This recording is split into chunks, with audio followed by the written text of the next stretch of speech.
Good afternoon and welcome to Ocilla, Georgia. I'm Adam Bell for Charlton Sportsnet. We have games 2 and 3 of our 3-game series with Irwin County coming up. Beautiful weather over here in Ocilla today. A little on the cool side, but other than that, man, you can't complain. I've got Sammy Hendricks and Grover Roden made the trip over here as well. He snuck in behind us, Sammy. That's right, he did, yeah. Are you over there, Grover? Yeah, I got you. You got it? All right.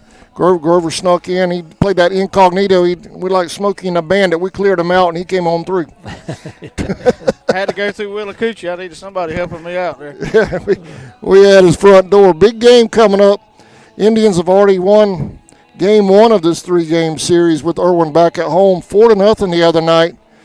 Trent Gray had an awesome night on the mound the other night. Great job pitching. Sure did. Yeah, I think Trent went over, gave up one hit in the game and struck out. He was at 8 or 9. He struck out. That's right. Great Sicario Bagley helped him out with a home run. Yeah, it was a great game all the way around, offense and defense. Offense put 4 runs on the board. We need 2 more big games tonight, y'all. Yeah, big games tonight. Rival. I don't think there's with the exception of maybe us and Gordon Lee's kind of turned into a baseball rivalry over the years. This is probably the biggest baseball rivalry right now in recent years. Biggest for one Charlton. in the region for sure. Yeah. Yeah, if you come in here tonight and you can take both of these games doubleheader and give you a 3-game lead, you're in pretty good shape there. By the way, I want to take a quick moment to thank the baseball folks over here at Irwin. They texted me first thing this morning saying, "Are you coming? We're ready." You know, they invited us over, wanted to make sure we were coming and all, so I appreciate their hospitality. That's a great deal. Glad to hear that. Yeah, they were Johnny on the spot.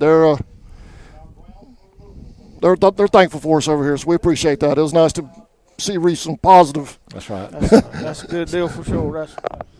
So we appreciate that. They even let me put this the camera you see now, folks. The one that's shooting at home plate right now. That's up in the press box in Irwin's press box as we speak. I'm gonna take the folks around the field real quick. Here's our camera set up for today. That will be your first base right field shot. This is second base center field and third base left field. So we've got the whole field covered tonight as well. You guys have the lineup. How are we looking tonight? We got who's starting on the mound? That's going to be Connor Nelson starting on the mound for Connor Nelson on the mound tonight. I'll go ahead and run through our complete lineup real quick while you're waiting on the national anthem. Leading off will be number 17, Tristan Herron. Batting second be number 10, Wade Rutherford. Batting third, number 11, Connor Nelson. Batting fourth, first baseman Sicario Bailey. Fifth, catcher Sean Russell. Batting sixth, number 8, Colby Bryant, who's playing second tonight. Number 7, Najee Smith, playing right field. Or as Grover would say, Najee. Batting eighth, be right fielder, Bo Nasworth. Batting ninth, number 5, Gant Geiger. Correction, number 20, Gant Geiger, playing third base tonight. We need that whole order to produce like they did the other night. Yeah. Sammy, I also see we have a lot of substitutes if we need them. So what do y'all think? I know we talked about a little bit off the air the other night. Have we seen their number 1 pitcher yet? I've got told that was their number 1 pitcher, but we'll be seeing the kid that was on first base the other night to be pitching for them tonight. That Cody Soliday, he's a solid pitcher also. I believe they could probably. Right now I'm gonna go ahead. I'm sorry. They could probably be both considered the number 1 pitcher. Right now I'm going to turn I'll just leave us up and we'll turn on the PA mic, public address announcer about to do player introductions and the national anthem.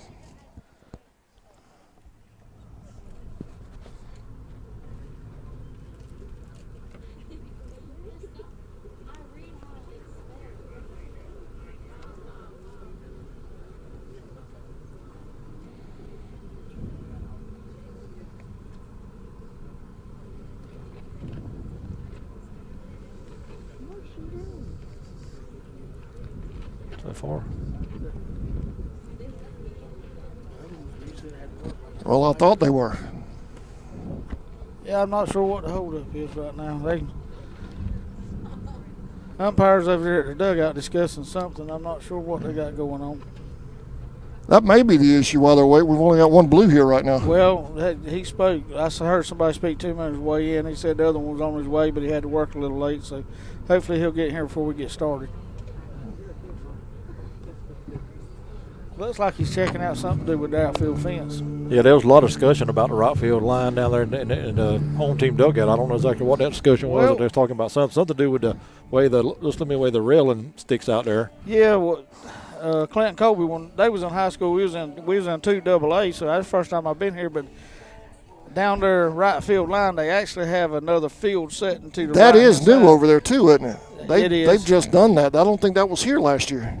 And the outfield fence kind of circles into the playing field. I see that. Yeah. See if I can get a shot of that while y'all are explaining to folks what's going on here. Yeah, I don't give you very much foul. All right, there we go. I've got the camera back over down first base now. Yeah, what you're looking at will be, I believe, the girls' softball field or a middle school baseball field to the right-hand side of the fence here.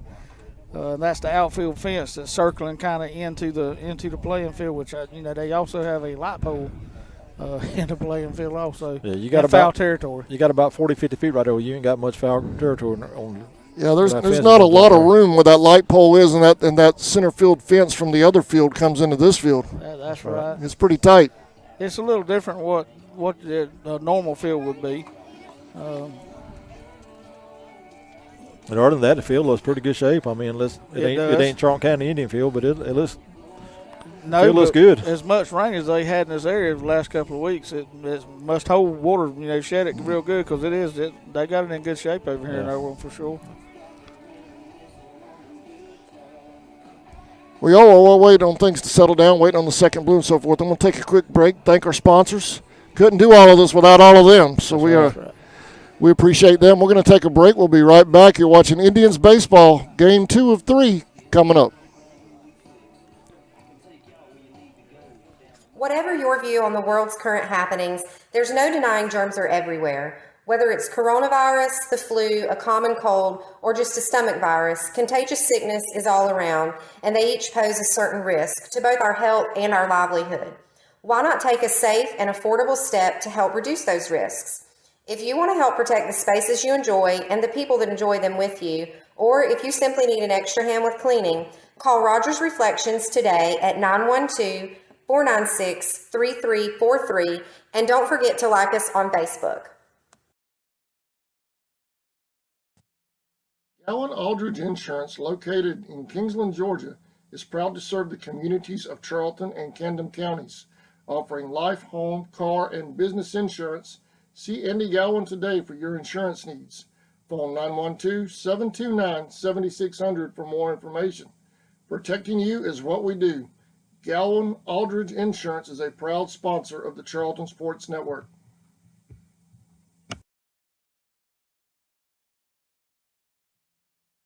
Four Seasons Floral, located at 4415 2nd Street North in Folkestone, Georgia, has all of your floral needs covered, from Valentine's to birthdays and weddings to life celebrations, proms, special occasions, or just to say you love that someone special.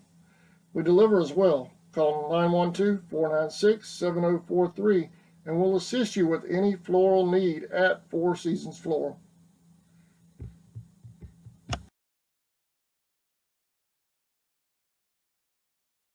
Since 2009, Southeastern. All right, welcome back to Ocilla. They're still we're in a holding pattern right now, y'all. Yeah, I think we're waiting on the second umpire to get here before they get started. Saban, that's the only thing that makes sense at this time, because the umpire's actually standing there like looking back towards the parking lot like he's waiting on him. So that's right.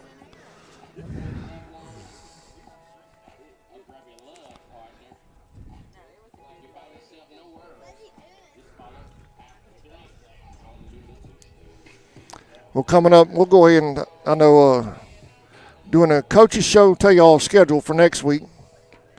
Coaches show Monday. Coach Marchman and I just discussed that a little while ago. We're going to do that Monday at Indian Field before we head down to Hilliard to do that game. Okay. Little River War next week. Got a Hilliard Monday and Tuesday. We come back Tuesday and play the Flashes again at home. Okay. So we're going to do the Coach Marchman show. He and I are going to get together and do that early Monday, either Monday morning or Monday afternoon, before he has to do his regular routine with pregame stuff that they do. Right. Gotcha. Yeah. Because I told him I didn't want to interfere with his normal routine. We don't want to do that. So that's on tap for next week. and then I believe they're off the rest of the week, right? And then Atco the following week coming back from spring break. I think, yeah. I think that's what my understanding too. I think that week at Atco, I think we'll actually go to Atco on that Tuesday, and then that Friday for the doubleheader, we'll be at home. Doubleheader back home. Yep. All right. We definitely going to be in a hole for a minute because our umpire has left the field. Sir? We're going to be holding for a minute because our umpire has left the field. Yeah. He must have went looking for the other umpire. Well, we'll find us a blue hat, and we can put Chase out there and let him work the bases. He might be partial. That's okay. We'll take that too. The rest of these fans might not, but. Well, we've had to put up. At least we're not in clinch. Well, we've got some congratulating to do. I might need to turn Grover's mic down for this, but the slow pitch maidens have qualified for the playoffs again this year. Congratulations to them, Coach Baxter and the maidens. They're in the playoffs.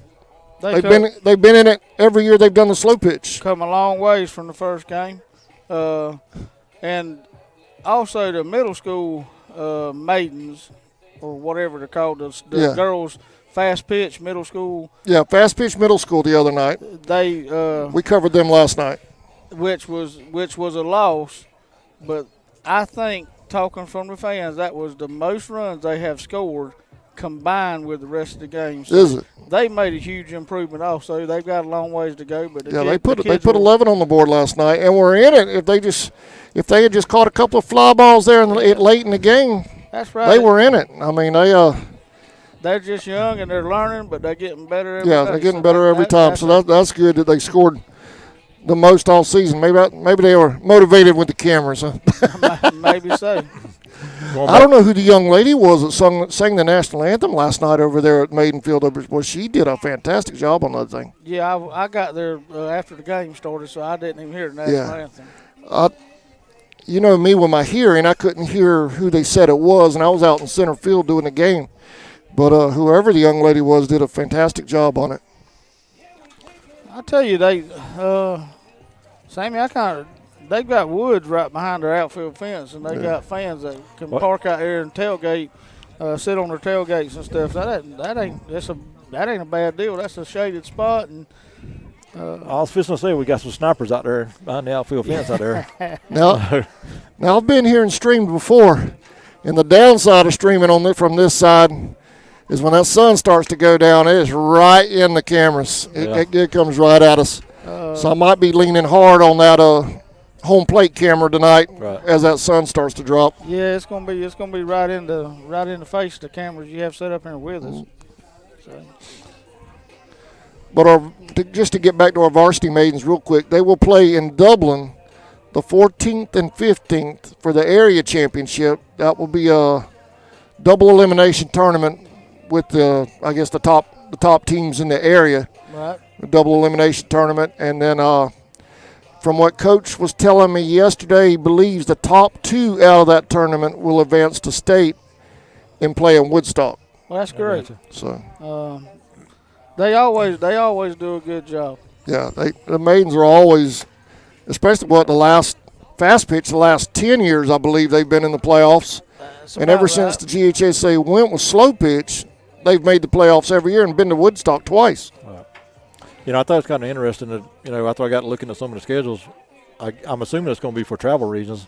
They don't play too many home games on a slow pitch. Most of it's all up around the Valdosta area. What I got explained to me, Sammy, is that was I think they play in Douglas. Okay. And I think that's where the central point of the teams can all come and meet there, and everybody drive about the same. So there's actually not a region schedule then in girls slow pitch. No, okay. It's not a region. I guess it's an area more or less, but it doesn't go by classifications of schools. You can be playing a 6A school or a 1A. I got you. I know we have a lot of folks just logging on. We're under a little bit of a delay right now, and it's not weather. It's beautiful. We're waiting on the second official, and I think there's a little bit of controversy with that center field fence from the other field. But I think we're going to play anyway. I don't see any movement on that issue. No, just like I said, all that thing that the extended fence over there just takes a little bit away from your foul foul territory room there, but I think it's just mainly the umpires waiting on them now. And it wasn't Charlton that brought that up. It was that Blue. Yeah. That Blue was at the plate asking about that over there. Yeah, there's nothing you can do with it. It is what it is. I mean, I believe he's just wanting that. Yeah. And the coaches may have said they won't wait to start until they get the second. I know I would. I'd rather have that second guy out there for sure. Well, we're looking at 4:15 now, so it might be a late night, fellas. Might be a 6:30 plus start on the game number 2. Yeah.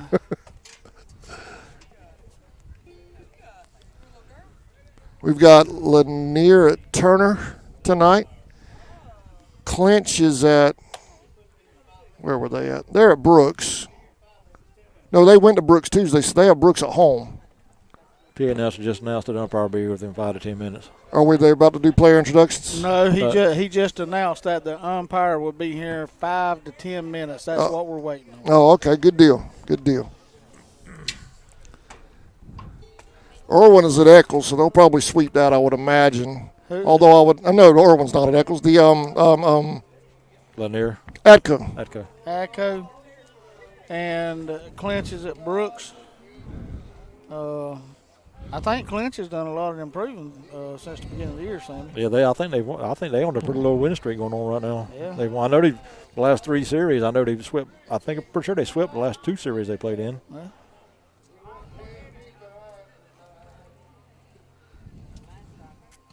But like I said, if you can come in here tonight and pull out both these games tonight, that's going to give you a 3-game lead in your region. That'll be a big cushion right there. That sure would. And Big cushion. Irwin's a good solid team. It's gonna be a hard task to beat them 3 games, and but Right. that's what we come to do. So maybe we can get it done.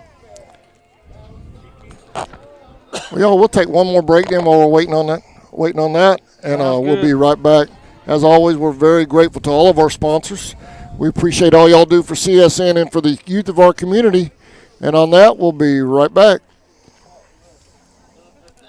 Automotive Group has been buying for and selling to most of the franchise dealerships in the area. What if you were able to bypass the big dealerships with the big markups? Buy direct from the supplier. Save thousands of dollars on your next vehicle purchase. Have a trade-in? No problem. With used vehicles in such high demand, Southeastern Automotive Group has dealers ready to buy your trade. If Southeastern Automotive Group doesn't have the perfect vehicle for you, using their vehicle locator program, they will have it shipped in without any hassle or haggling you hate. With over hundreds of thousands of cars available at auctions across the nation, your next vehicle purchase is just a click away. ESP Specialist in Fabrication is located at 169 Little Phoebe Church Road in Folkestone, Georgia. President Mark Pickering and his employees utilize the latest technology with a skilled workforce to supply customers with the best custom fabrication possible. Serving clients at home and abroad makes ESP a premier employer in Charlton County. For all your specialty and fabrication needs, contact ESP at 912-496-2583 today. They're also on Facebook at ESP Specialist Fabrication. ESP is a proud sponsor of Charlton Sportsnet.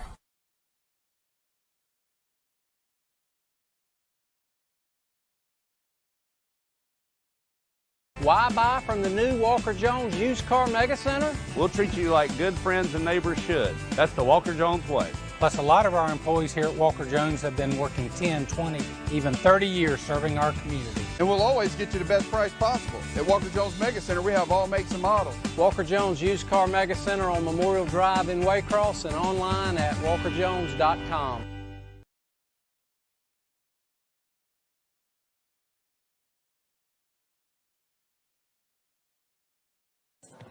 The Running Bear Outpost, located in the heart of Traders Hill Campground in Folkestone, Georgia at 1388 Tracy's Ferry Road, just yards from the St. Mary's River where there's great fishing, boating, beach fun, and more.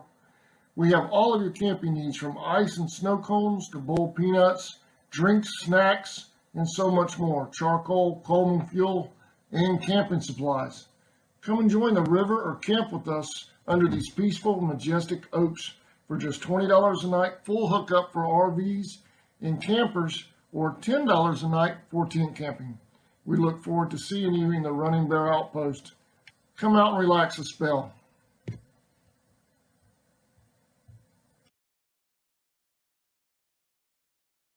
years, Georgia's electric membership cooperatives have made Friday night football. All right, welcome back. We're live from Osceola. We're waiting on the Blue. He's just a few minutes out. So hopefully we won't fall too far behind. I was telling my crew here, we have a Blue sitting right here with us, man. We could throw the gear on Sammy and jump out there, man. Well, I'll probably have to pass on that. Probably be a good thing. Breeze picking up a little bit. It might get a little chilly here when the sun starts going down, son. Flags, we can see how bad the wind's blowing. You can look at the flag in center field, and it's whipping pretty good. Yeah, it's kind of blowing from your right to your left and out a little bit. Yep. It could just be, but that center field looks like the fence like it's pretty deep out there. Maybe it's just the way we're sitting here. We're kind of low sitting down here, just the way we're looking. Well, and you're used to being in the outfield looking in, too. Yeah, that's true.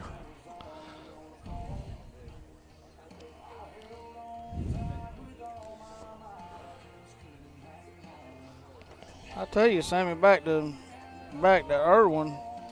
I'm sure you remember this, but their center fielder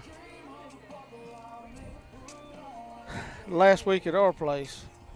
One of our kids hit the ball, and off the bat, you'd never thought he'd get it. Man. He made a fine play on that. Yeah, he did. Yeah, he made a couple of plays that game. Sammy, I don't have a physical. I mean, Sammy has it. You got lineups for both teams? Lock it. I just need the numbers and positions. If you can read it, I got him there. Thank you, sir. Appreciate it. Yep.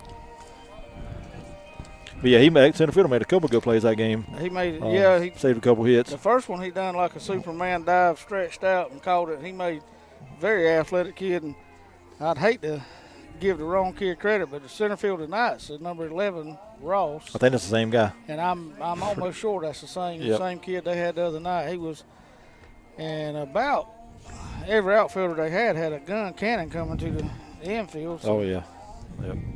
Yeah, real good arms in that outfield. Yeah. Strong arms. I was watching the left fielder kid back at our field the other day. He was standing on the left field fence and was throwing the ball flat-footed all the way to the first baseline fence back there. Who's that? Who does that? The Irwin's left fielder. Irwin's left fielder at our place the other Real night. good arms. I believe that was 16 that's walking up to the plate while we're waiting on the umpires to get here. Yeah. Y'all probably already talked about it, but their center fielder had a good game the other night. We just talked about it. Yep. Yeah. All right. Y'all covered that territory, huh? We covered that. Hey, man. All fans know me. They're used to this. It'll be all right.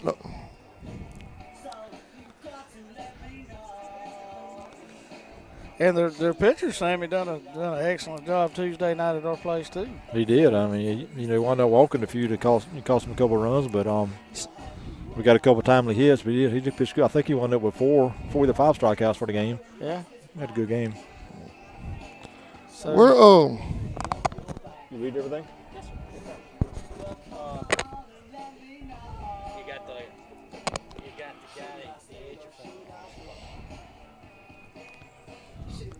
Do I need to take one more break, or y'all good? All right. Yeah, I'm going to tell you that. He's out, yeah. So he's DHing for this guy? No, he's DHing for this guy. All right, okay. Be careful. Yeah. Right, yeah. Thank you. I meant to go back and change that. I didn't do it. Yeah. We're still live, yeah. Okay. No, I didn't know who was talking about what, so I just letting y'all know we're still on the air. We're discussing the lineup there. Oh, okay. All right.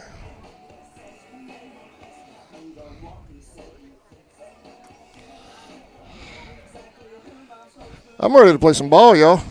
Well, apparently the umpires wasn't, because we still waiting on them.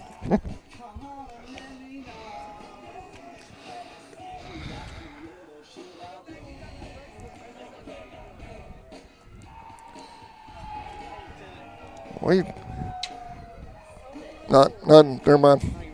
Yes, sir. Yes, sir. Sometimes things are left best in my brain and not outside. Well, it's frustrating, but these umpires are like everybody else. I'm sure they can't make a living off of what they do, and they have to work their regular job like all of us fans do. That's right. So the hats there that I've seen, what some of the parents are wearing, is that the ones that they've given away or selling through the Dugout Club? That's the one the Dugout Clubs are selling. That like what Alan Nelson's got on right there. Yeah. That's the trucker hat that they're selling. The Dugout Club selling.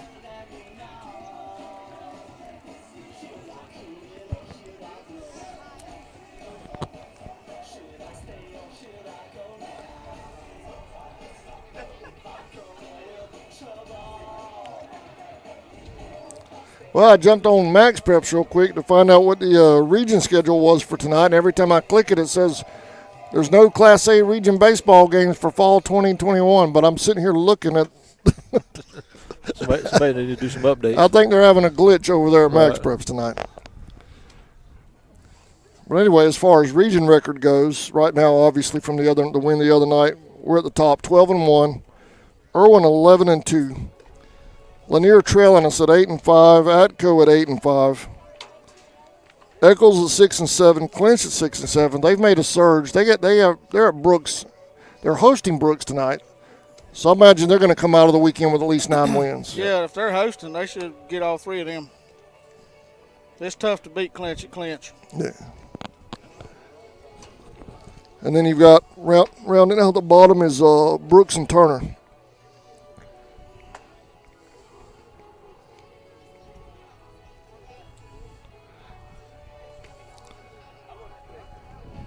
Y'all know my number 4 pick. I've been kind of pulling for Eccles, but I may have jinxed him. You're good at that. I'm good at that. That's what I hear. People tell me that. Tammy would get on me, too. Tammy's turned into Grover's assistant on the jinxing department. Right. You might probably see Clinch in that number 4 spot before it's over with. Should I start bragging on Clinch then? They're making a surge. If I start bragging on them, they'll tank. If they keep playing like they've been playing, what you're saying? There's a good possibility. Yeah.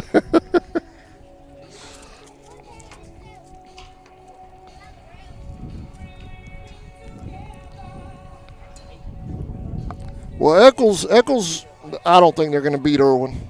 So they're going to be, I think they'll be 6-9 after tonight. That's going to leave Lanier, Atco, and Clinch battling for that 3 and 4 spot. Who is Eccles playing? Eccles is playing, hold on, I'll go find out.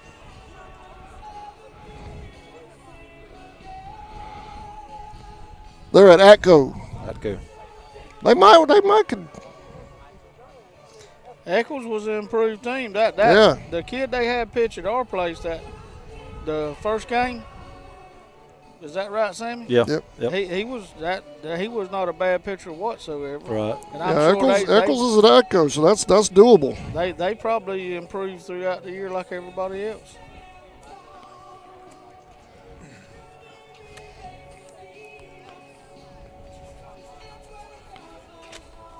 Lanier is at Turner.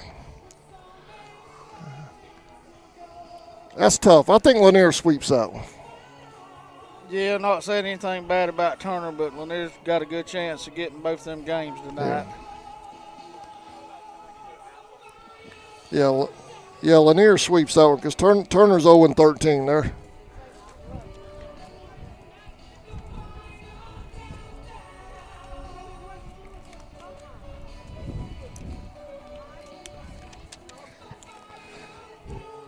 Easter weekend, y'all. Big plans? Yeah, I'm going to spend time with my family. That's about what I'll be doing, yeah. Family? I'll have the 100 grandkids around the house while we and just that's the downside of hosting the campground now. We don't have time for that. We've got families out there at the campground. That's right. So well, we're enjoying it. We're enjoying it. A lot of families out there today. You have boats all over the place. Yeah. People can enjoy the weekend on the water. Be safe. Hopefully the sheriff's department won't have to go out there and rescue anybody this weekend. We pray not. Everybody have all the fun you want to have. Just be safe with it. Yeah. We got our one umpire coming back. When Sammy and I were pulling out of the campground this morning, they saw the game wardens heading that way, so they're going to be on the water this weekend. Yeah, So I assure you, they're going to be making sure everybody's having a good time and being safe about it for sure.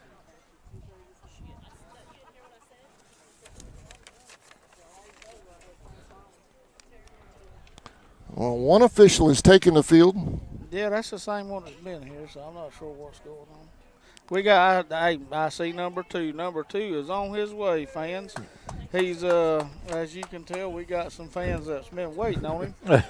He's behind their dugout fixing. No, hang on a minute. He's headed the other way. He might get a big standing ovation when he gets over on with the field. the umpire play-by-play. He's going. Well, I don't know if he's going the right way or not, man. Oh, he might have. Yeah. Hey, let me tell you, Grover. We were doing Sammy and I were doing a football game a couple of weeks ago. We were waiting on the officiating crew. Game time was kickoff was 5 o'clock, right? 5 o'clock. Yep. They're all there. They're dressed out and everything in the parking lot, dancing to the music being played in the stadium. So I zoomed the camera down on them. And we had the officiating. Player introductions going. All right, here we go.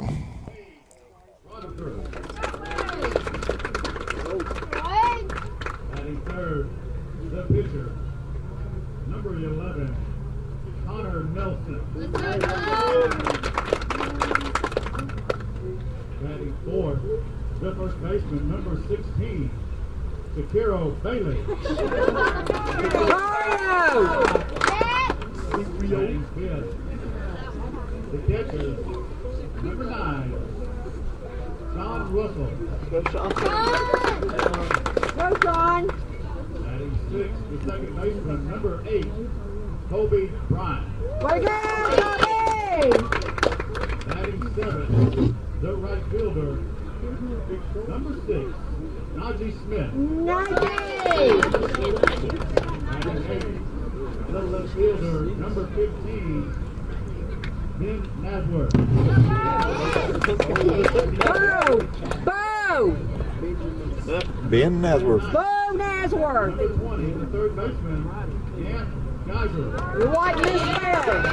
The rest of the Charleston County Indian squad.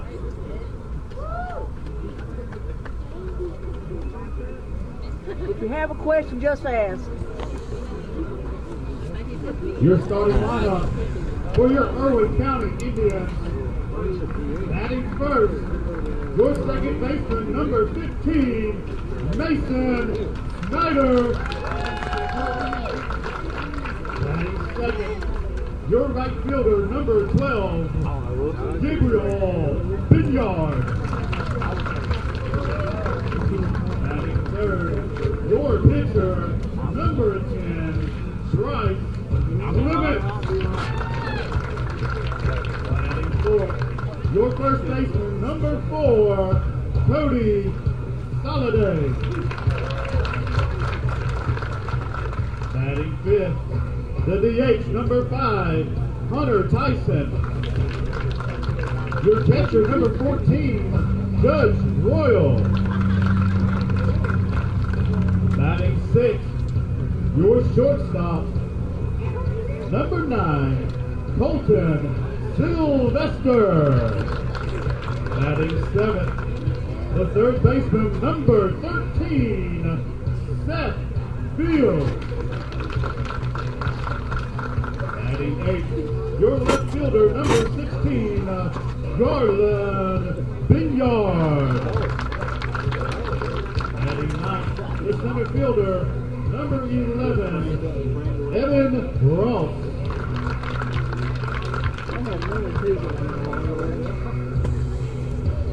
Followed by the rest of your Irwin County baseball squad and coaches, head coached by head coach Drew Tankersley. Please stand and remove your hat for the invitation followed by the playing of the national anthem by saxophonist Isaiah Brown and trombonist J.T. Wilmot as they have their ensemble of the national anthem. Let us pray. Dear Father God, Lord, we thank you once again for such a beautiful day, Lord. We thank you for the safe travels that our business folks have had, Lord, that you return the favor back on them as they go back home tonight, Lord. We thank you for this game, Lord, that you've given to us, that we can play fair and honest, Lord. We can have a competition between our two towns, Lord, and have the pride for our community, Lord, that we love so much. We just pray, Lord, for the decisions made by the umpires that will be sound, and that the to be decisive, Lord, as they have a challenge before them. We pray for the coaches, Lord, they have to make snap decisions, Lord. We pray for the players for their safety, dear God, and for their ability to play the game. All these things we ask in the blood of Jesus Christ. Amen. Amen.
A great job by those two young men on the national anthem.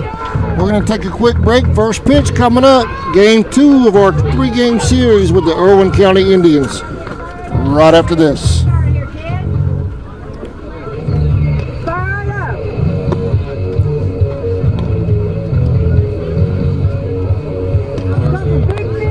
Electrifying. As the official energy provider of the GHSA, Georgia's EMCs are proud to support high school athletics in the communities we serve, standing behind every hike, every completed pass, and every team celebration. Because we know that today's high school athletes are tomorrow's local leaders. Georgia's EMCs.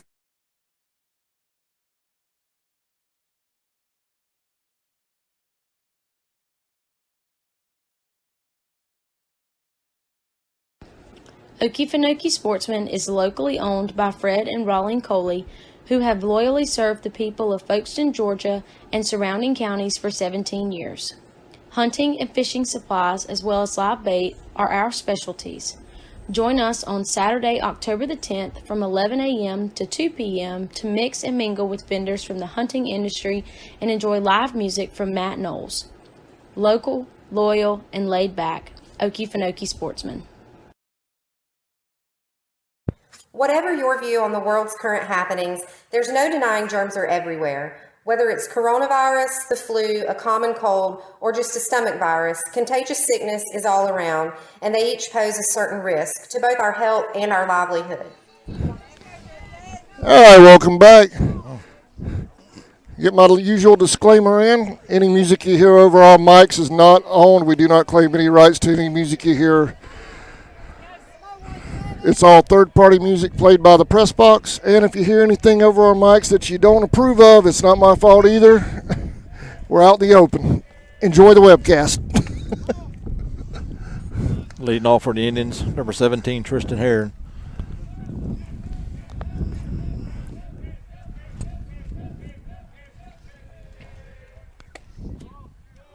Two and 0.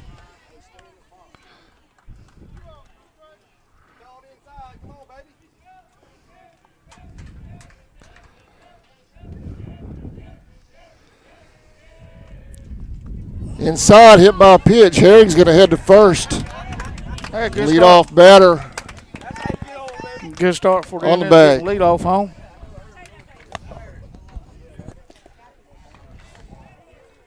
That's going to bring up Wade Rutherford to the plate. Center fielder for the Indians. Got time out here. Herring stretching that one out. He took a shot there right in the back. Yeah.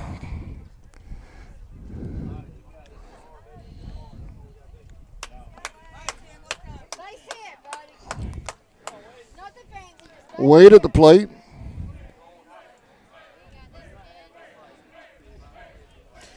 Tristan with a pretty good lead off at first. Good lead. Nice lead by Herring. The pickoff throw to first. He's safe. He needs to get back quicker than that.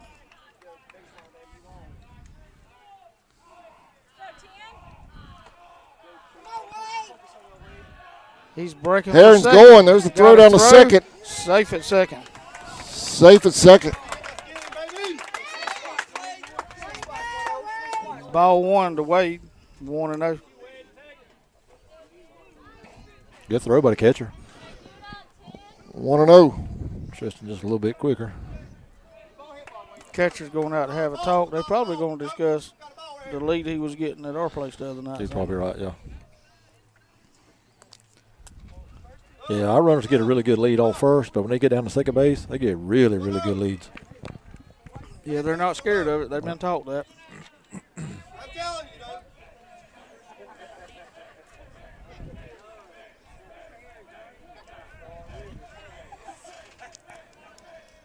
Herring going back to second. He's safe.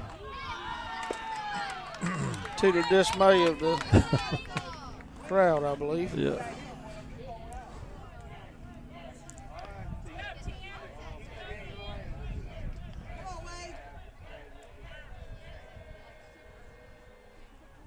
There's the pitch.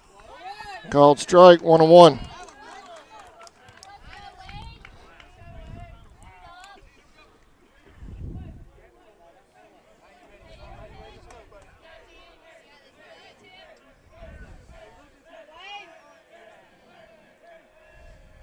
Showing bunt foul. Popped it up. Coach Marshall trying to play a little small ball here in the first inning, Grover. Yeah, go ahead and get that run on the board. Yeah. It's going to be 1-2 on Wade here at the plate.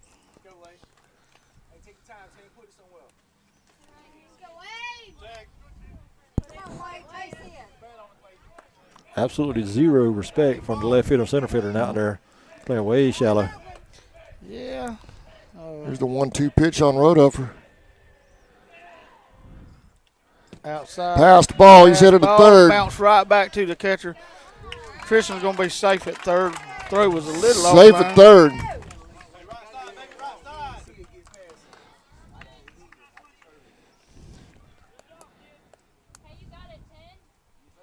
Two and two on Wade. Should be 2-2, right? That's there we go.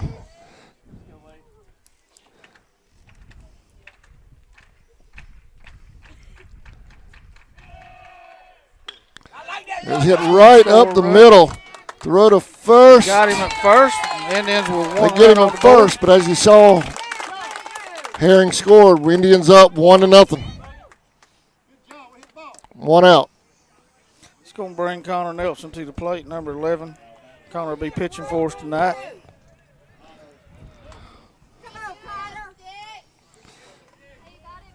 Batting third for the Indians. Here's a hit to Ground short. ball to short. Here's the throw to first. Play made it first. 2 outs. 2 outs. That's another player, Grover, out there. I've been watching in the last couple of games with Irwin. That shortstop is a real. You got to hit it somewhere else. I think he's going to make every play hit at him. He's got good hands. They're as advertised. They got a good looking bunch of kids, real athletic. Bring up Shakar Bailey for the Indians. Bailey had that huge hit the other night in game 1. Yep. Well, it's going to be pop foul. Foul ball, out of play. 0-1.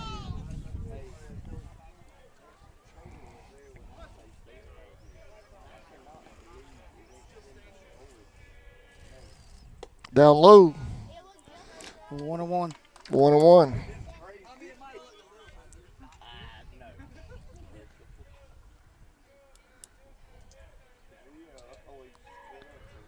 Low again, 2-1.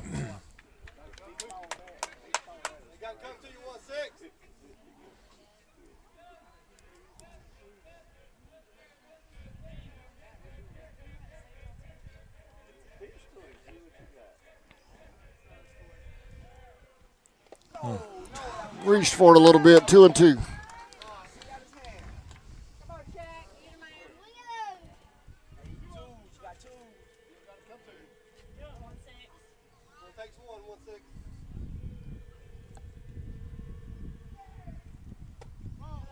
Full count. Good job of laying up on that pitch by Shakaria. Yeah.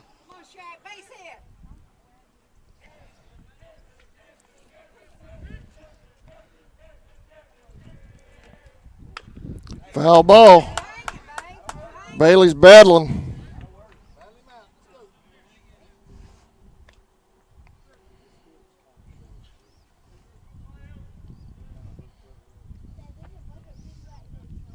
Blues checking the ball.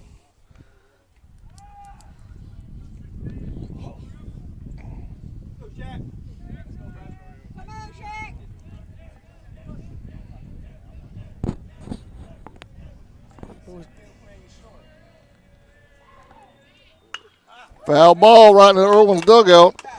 Pitcher got away with one of that pitch right there. He got that one up. Yeah. Riscario likes that. That's a good at-bat. He's fouling balls off, making the pitcher work, which really takes his time coming to the plate.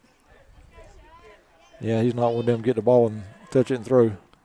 There's a drive. drive. That's That's out of here. That's gone. That's in the tree. See ya. Riscario Bailey with another home run for the Indians.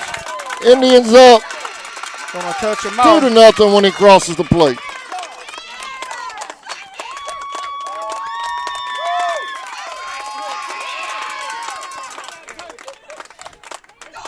Shaq. I remember he got all of that one. Every bit that of was it. a shot there. That was Good swing. Boy, he got every bit of that ball. And honestly, he wasn't swinging outside of his shoes. That Right. was just a good swing to the ball. Yep. That went a very long ways.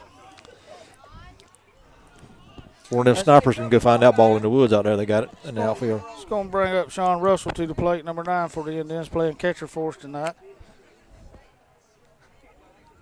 Sean's another one that can take one out at any minute. 2-0 Indians here in the first. Ball outside. Low and away. 1-0. He keeps throwing them down there, but sometimes you have to adjust to the blue. Yeah, that's right. You know, Yep. blue's not calling them down there. Yep. You got to bring them up a little bit. Yeah, well, that's if they call that, they'll probably get some. 2-0.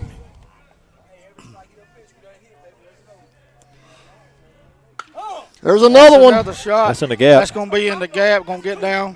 That's gonna going be a too hard to the double fence. release. Russell's Sean headed to coming second. Coach has got the He'll stop hold sign. there. That is, I think, Sean's third Russell with the double double. in a row. Sammy, from this Kobe week. Bryant at the plate.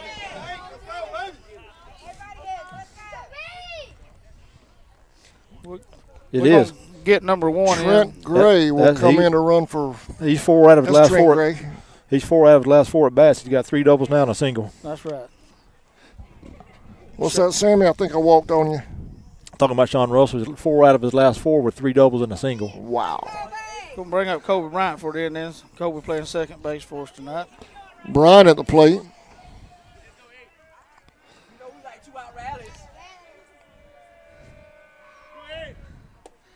Inside. Down low. 1-0.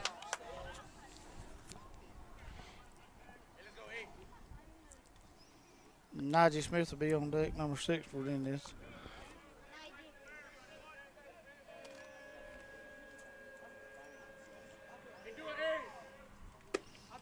Outside. Outside. 2-0.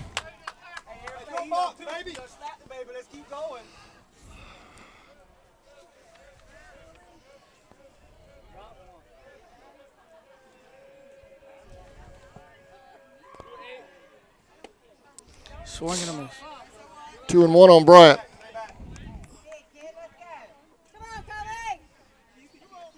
Well, that's definitely these outfielders here for Irwin. They're definitely daring us to hit it over their heads because they're all still playing short. After 2 long drives, 1 in the gap and 1 way out in the trees. That's right. Still short now. Pass ball. He's headed to third. That's going to bring Trent Gray around the third base. Safe for at us. third.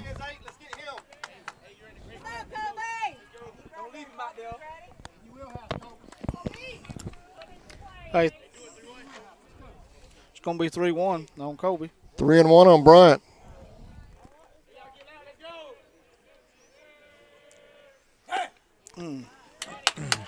Full count.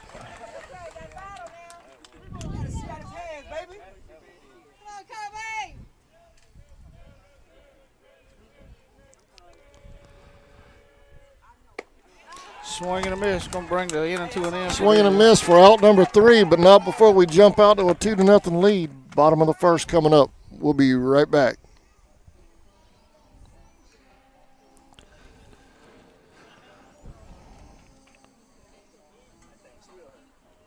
Take a safe and affordable step to help reduce those risks. If you want to help protect the spaces you enjoy and the people that enjoy them with you, or if you simply need an extra hand with cleaning, call Rogers Reflections today at 912-496-3343, and don't forget to like us on Facebook. Allen Aldridge Insurance, located in Kingsland, Georgia, is proud to serve the communities of Charlton and Camden counties, offering life, home, car, and business insurance. See Andy Gowan today for your insurance needs. Phone 912-729-7600 for more information. Protecting you is what we do. Gowan Aldridge Insurance is a proud sponsor of the Charlton Sports Network.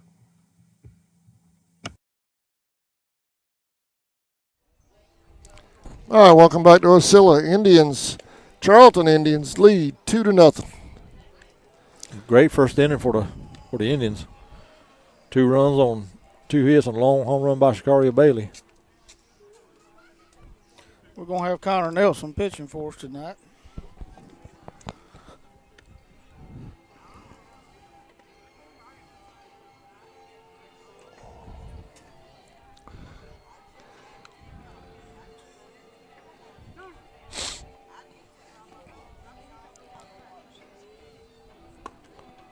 Leading off for Irwin, be their second baseman, number 15, Mason Snyder, followed by Binyard and Clemens, the first 3 for Irwin.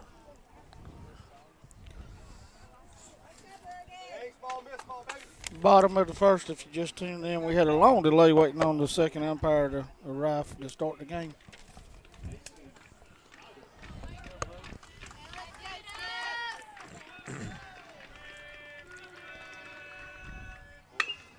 He hit the first. First base. Out at first. Bailey takes care of it. 1 out. 1 pitch, 1 out. Number 12, Binyard, plate now for Irwin. Whoa. C tried to fold up on me over here. Ball 1, a little low. 1-0.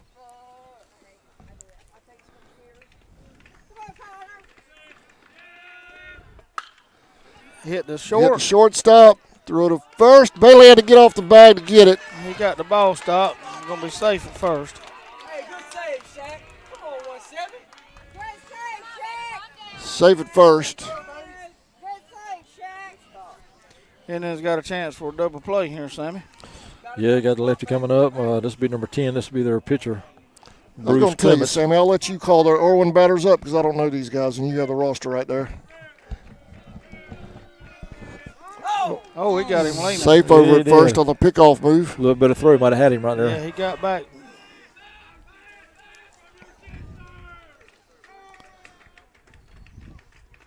I'm going to say he's probably going, Sammy.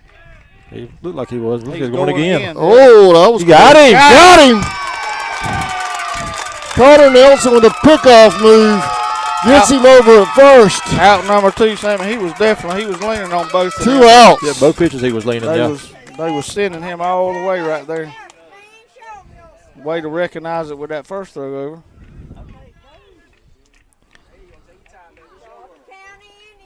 We got 2 outs. See 1 more right here, Sammy. That's going to be a base That's a hit. base hit to center. Gathered in by Wade. Got it back to the infield. He'll Runner hold over there. first.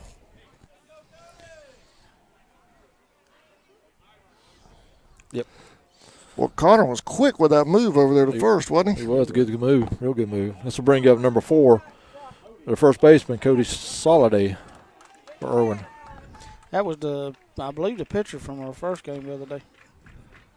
I believe you're right. A swing and a miss. Good curveball by Connor. 0-1.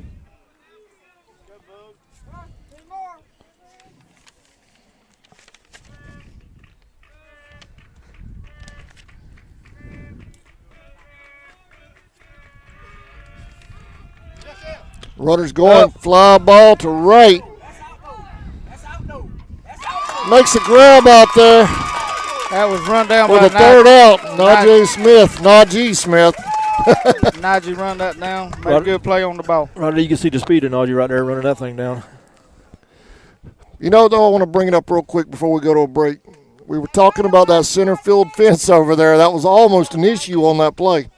It could be. It could have been. That was close over there. We're going to take a break. We'll be right back. You're watching Indians baseball on the Charlton Sports Network.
In our mics. I don't own the rights to it, don't claim to, but I do like it.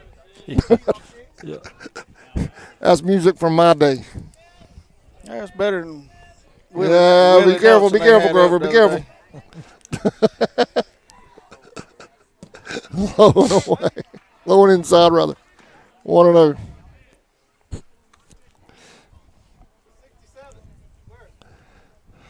Not that I don't agree with you, but just be careful. Foul ball. Big cut by Najee Smith. Yeah, he just pulled his head a little bit there, Sammy. Najee was trying to match Sicario on that pitch.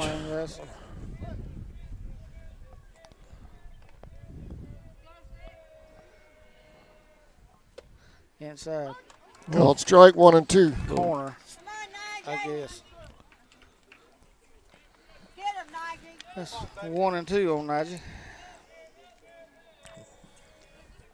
Oh my goodness. 1 out. He got him upstairs that time. Remember, if you went back there and put a gun on this pitcher, what do you think? 75? Well, I'd hate to say, but it kind of looks like it from here. It's hard to judge it. He's got a pretty good arm. Swing and a miss. 0-1.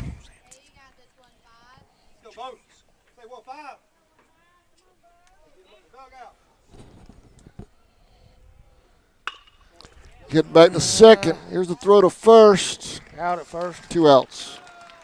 2 outs for them. This is going to bring up Gant Geiger to the plate, number 20 for us. Gant Geiger at the plate.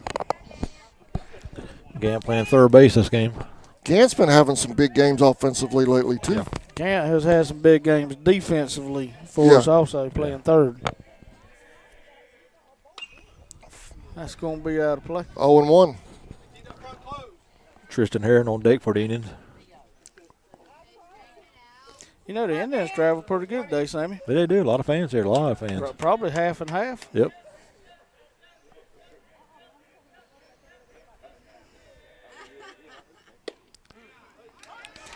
Strike 0-2. That's a good pitch right there by that pitcher. It was. It was. That's probably the bottom of the strike zone, but that's a good pitch. Here's a hit to second. Throw to first is in time. Second baseman played the hop good, Sammy. He did. Routine play. That's what you got to do. Yep. Bottom of the second coming up. Tribe leads 2-0. We'll be right back.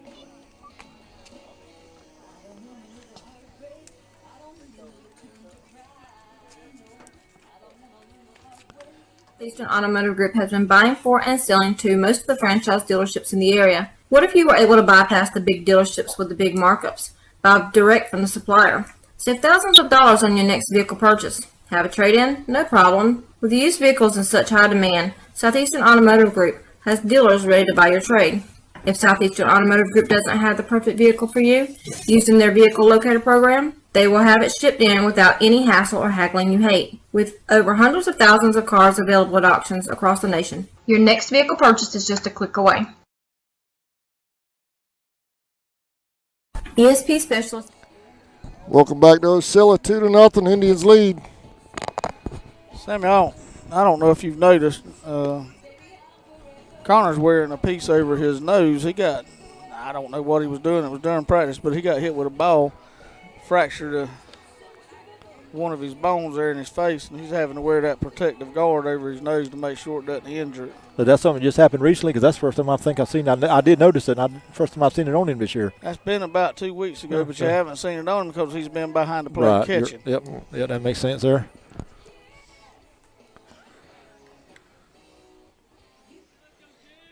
Number 5 is going to lead off for the Irwin County Indians here. That's going to be their DH, Hunter Tyson.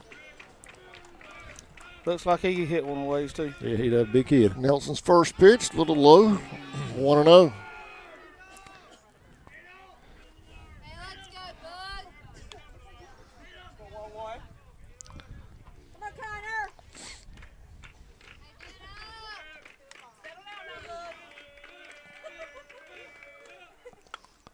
Foul ball. Foul ball, right? Yep. Foul ball. 1-1. Give a shout out to the Georgia High School Dugout Club, right? Yep. That Magazine. We share some of their stuff once in a while. They're here today. So if you get a chance, go online and check out their stuff. They do a lot of. They get the Indians a lot of coverage too on there. They do. I share them 3 or 4 times a year. Right. So they do a good job over there at the Georgia High School Dugout Club. And that's a strike. Good pitch by Connor right there. Be 1 and 2. That's the same part of the low 1 strike and 2. zone. He's consistent with that, as he called on us the last inning. That's right. Foul ball. Count remains 1 and 2. Come on, Connor, you got him. Come on, Connor, he's yours.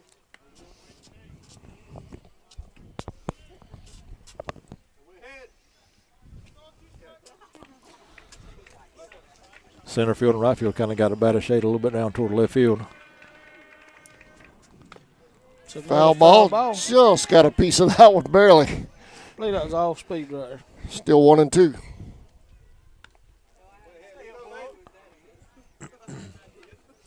It's going to be 1 and 2 still. There he goes. Got him. 1 out. Be Nelson's first strikeout of the game. Lanier County's in the 3rd. They're up 6-0 in their ball game. 10-4. Number 9 is going to be leading off for Irwin County this inning. That's going to be the shortstop, Colton Sylvester. That's going to be That's a base hit to right. Najee's He's tracking going around that down. first, He's head to going second. Got pretty good wheels on him. He'll hold there. Stand up second.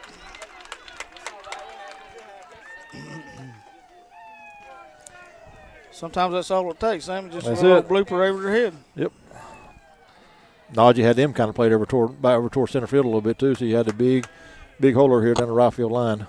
That's going to bring up number 13 for the Indians with 1 on. That's going to be the third baseman, Seth Fields, for Irwin.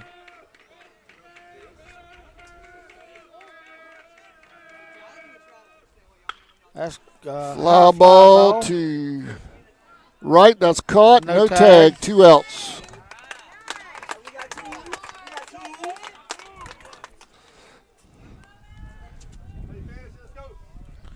It's going to bring up 16, Sammy. That'd be the right fielder, Creation left fielder, G. Binyard. This is the kid I was telling you about out there throwing the ball. Has a got a cannon. cannon out there. He's a big kid, too. Good-looking athlete. Yep. He's been busy out there so far. Right? Najee has, yes. Swing and a miss. Swing and a miss, 0-1. Connor throwing smoke. I'd probably be a bet man saying this kid probably plays football, too. He would if I was coaching. He's a good-looking athlete. A little outside. Just low. 1-1.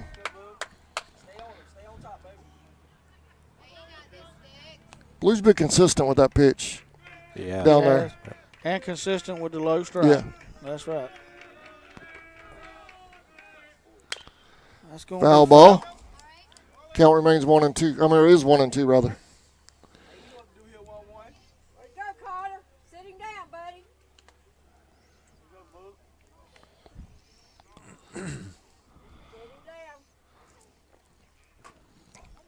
No games tomorrow, Sammy. I'm giving you tomorrow off. I appreciate that. I appreciate it. I'm sure I'll have some honeydew list to do around the house.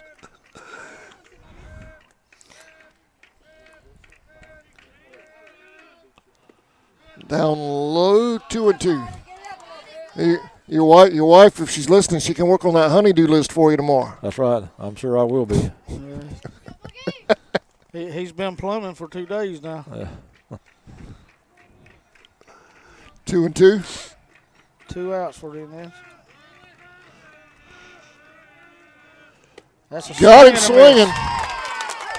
Great pitch. We're headed to the third. Your Indians still lead 2-0.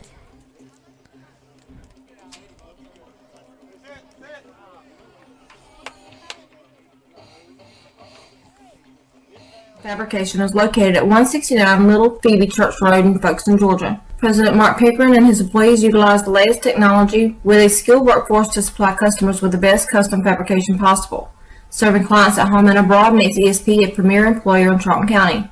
For all your specialty and fabrication needs, contact ESP at 912-496-2583 today. They're also on Facebook at ESP Specialist Fabrication. ESP is a proud sponsor of Charlton Sportsnet.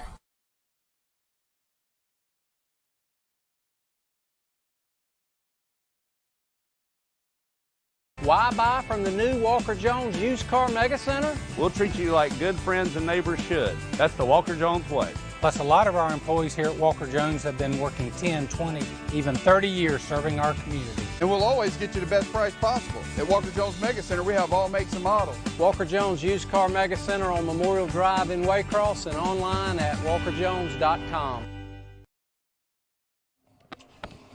All right, welcome back to Osceola. Tristan Herring's going to lead off for the Indians. Sammy going to have the top of the lineup back up for the Indians. Yep, Herring, Rutherford, and Nelson. Top 3 for the Indians. Top of third here in the first game in Osceola today. Tristan got hit by a pitch his first at bat, stole a base and wound up scoring. Game's first run. Low and away.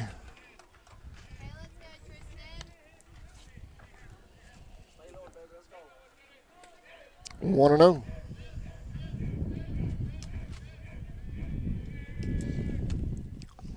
Outside. 2-0.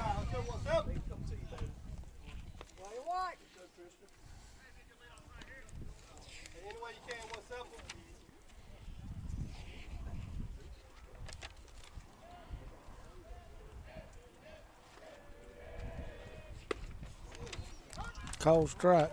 2-1. That stolen base back in the first inning by Tristan was his 6th stolen base in the last 3 or 4 games, home games anyway. Foul ball, 2-2.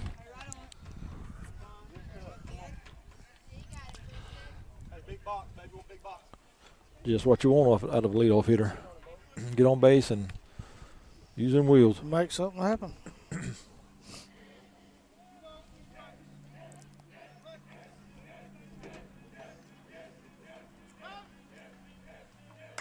Time called.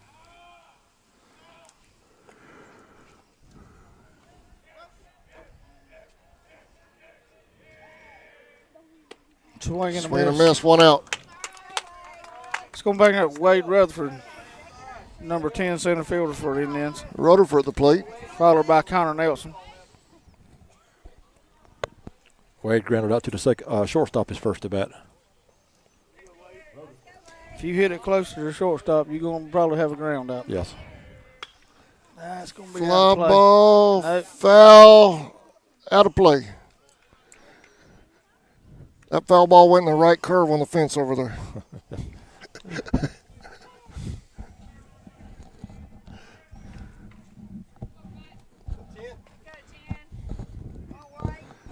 You got a kind of a crazy corner right there. If you look at where that field, you got your dugout fence going down line, and it connects with the other field fence. Inside then it corner. makes a big loop around. Well, I think what they're probably discussing, you got about 0-2. 5 foot to the fence in one spot and probably 20 foot to the fence in the other spot. Yeah. So he hit the second. Throw to first. Oh, that was close. Second baseman makes the play. Out 2 outs. It's going to bring up Connor Nelson for the Indians, our pitcher tonight. Connor grounded out to the shortstop in the first inning as well.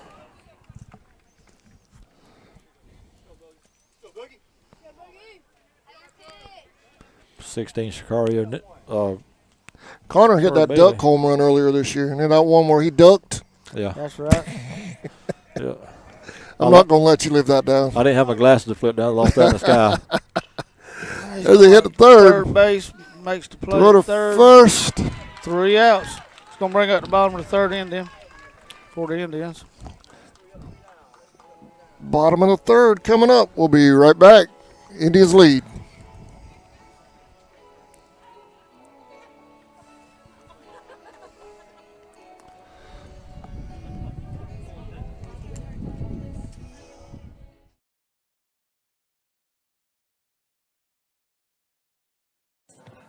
The Running Bear Outpost, located in the heart of Traders Hill Campground in Folkestone, Georgia at 1388 Tracy's Ferry Road, just yards from the St. Mary's River where there's great fishing, boating, beach fun, and more. We have all of your camping needs from ice and snow cones to boiled peanuts, drinks, snacks, and so much more. Charcoal, Coleman fuel, and camping supplies. Come and join the river or camp with us under these peaceful, majestic oaks for just $20 a night, full hookup for RVs and campers, or $10 a night for tent camping. We look forward to seeing you in the Running Bear Outpost. Come out and relax a spell.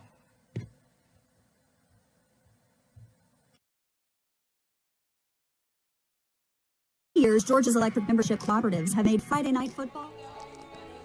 Welcome back to Irwin County, live from Osceola, Georgia. Game 2 of the 3-game series between the two tribes. Our Indians are up 2-0 right now. Wherever you go about talking about Connor's injury, facial injury he has there, it doesn't seem to be bothering none while he's out on the mound. I mean, he's pitching a good ball game. How much do you think that injury's affecting him there at the plate? It's hard to tell. I feel like more it would affect him what he's doing right now, having to wear that piece. Yeah. He's not wearing it while he's batting because he's got a batting helmet on and it's got a piece that comes around the jaw on that side. That's right. Protect him, but you just don't know what kind of effect it has on somebody when you got it, especially a facial injury. You don't want to get hit there again, and you have to wear something on your face for protection. How much it actually affects you. It's going to bring up their number 11 for the Irwin County Indians. It's be the center fielder, Evan Ross.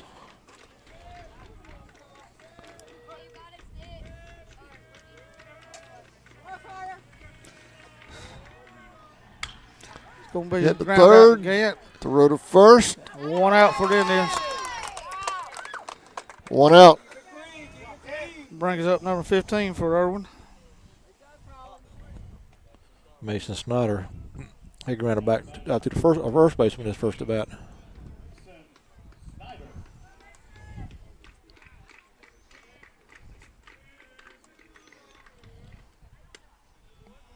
Called strike. Low 0-1. strike again. Irwin don't like it.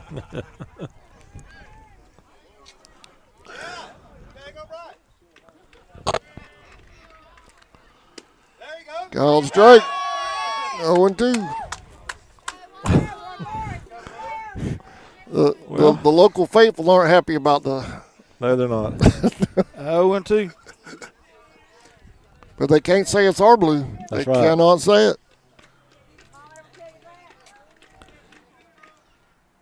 Oh, Whoa! good pitch. Oh, man, that was awesome. What a pitch. 2 outs. That was a good pitch, Sammy. Good. That's a nice. Y'all, that was ugly awesome. That was a big looping curveball there. Yeah. Had the batter belling. It fooled the batter also. That brings up number 12, Sammy. That's the number 2 batter, right fielder, Binyard. He reached on an error by our shortstop. Down low, Tristan 1-0. Harrod in the first inning.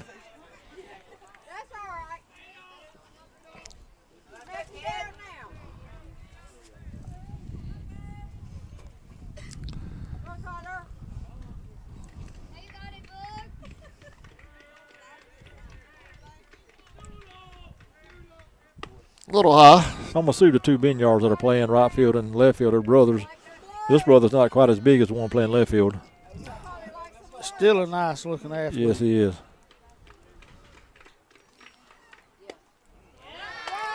Two and one.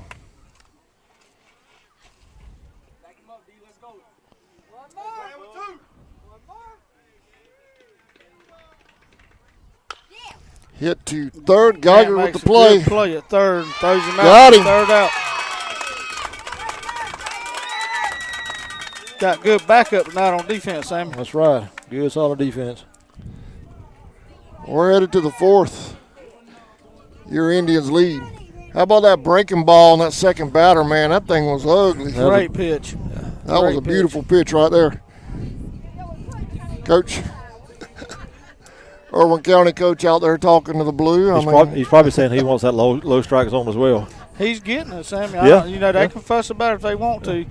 He's been very consistent. The only thing you can ask is to be consistent, and he's been consistent on both sides with that low strike. Right. So they just need to get used to it. Anything from right there at that kneecap up, he's been calling. Yep. Anything just below it, he's not. If you're blaming the officials, you're just using an excuse. Yep. 2 runs ain't enough, Sammy. We need to get some more runs. No, Tuesday's game, Irwin's bats were quiet. Only gave up, only had 1 hit for the game, and they got 2 hits there in this game so far. But them things ought to wake up any minute now, so we need to score some runs. Would you walk Sicario leading off this inning? No, I pitched to him. He hits a home run. It's just a solo shot. If I had 2 or 3 runners on base when he comes up next time, I might do him, not leading off. How many runs did they score the other night when they played us? Scored none. Okay. 0 runs. So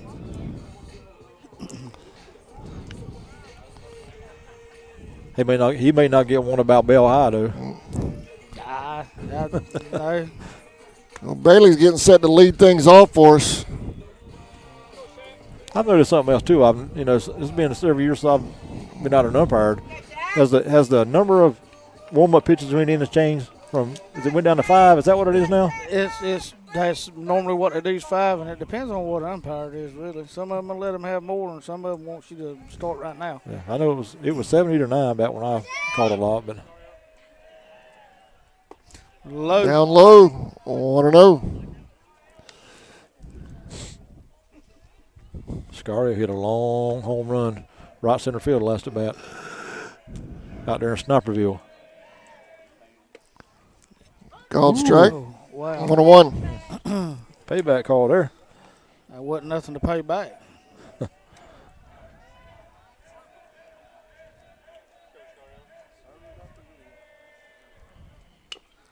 Foul ball. 1-2 on Bailey.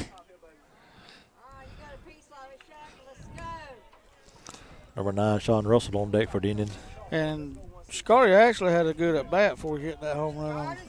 Yeah, he fouled off about 4 or 5 pitches where he wound up hitting that one. That's right. There goes another High one. fly. That's going to be. That's it. I think they're going to make the play on that one, though. Center fielder brings that in, number 11 for Irwin County. 1 out.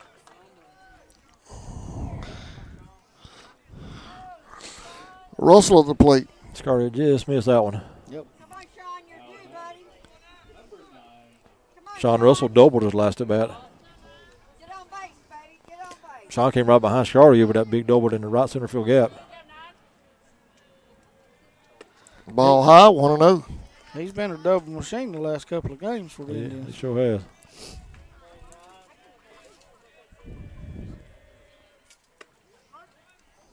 Call strike. 1-1. 1-1. Sean's got a big wide stance in the batter's box. Foul ball out of play, 1-2.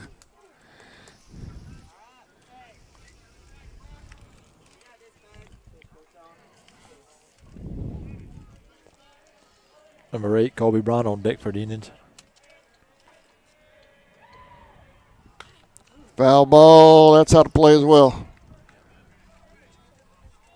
Where's the car parked, Sammy? It's a long ways from here. It's right over there in that corner, so Right it's over in good shape, yeah.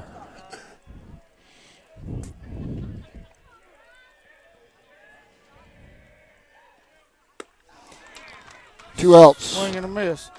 I wonder how much the sniper parking is, Sammy. They probably ain't, I think they coming through the woods about there in the center. Colby Bryant at the plate.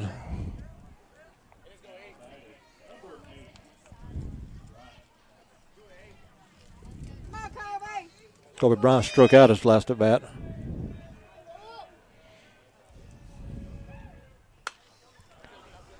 Foul ball back this way. Oh, I admit it, I was ducking that time. You did duck.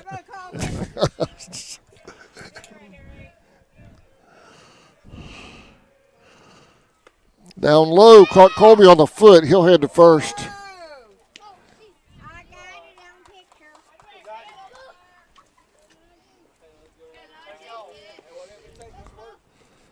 Smith at the plate now. No, just struck out his first at bat. Runner at first, 2 outs for the Indians. Yeah, he swung at a high pitch his first at bat there, Sammy, for Yes, that he did. third strike.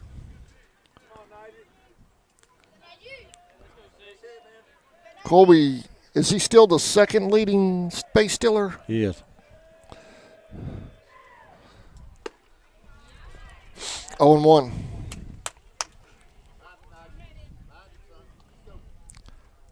He's just a couple behind Tristan on that, isn't he? That's right.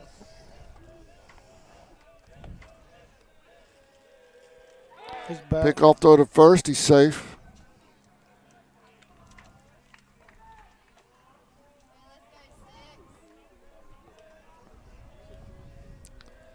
Colby getting a pretty decent lead over there on first. Colby's He's going. got caught. He's got caught.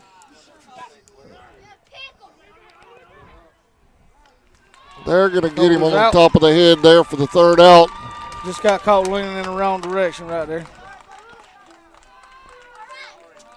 Bottom of the fourth coming up. We'll be right back.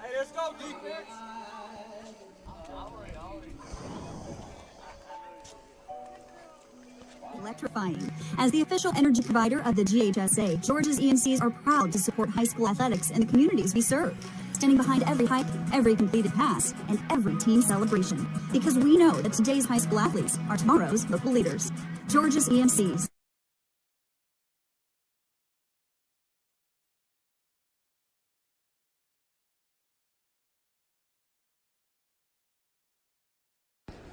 Okefenokee Sportsman is locally owned by Fred and Raleigh Coley, who have loyally served the people of Folkestone, Georgia, and surrounding counties for 17 years. Hunting and fishing supplies, as well as live bait, are our specialties. Join us on Saturday, October the 10th from 11 a.m. to 2 p.m. to mix and mingle with vendors from the hunting industry and enjoy live music from Matt Knowles. Local, loyal, and laid back, Okefenokee Sportsman. Whatever your view on the world's current happenings, there's no denying germs are everywhere. Whether it's coronavirus, the flu, a common cold, or just a stomach virus, contagious sickness is all around, and they each pose a certain risk to both our health and our livelihood. Why not take a safe and affordable step? All right, welcome back to Osceola. Indians with the lead right now. The pitcher, number 10, is going to be leading off for him, Sammy. The Indians will have, Bottom of the fourth. Irwin will have their 3, 4, and 5 hitters here. Bruce Clements leading off. He singled his first at bat. Got a line shot right back up the middle.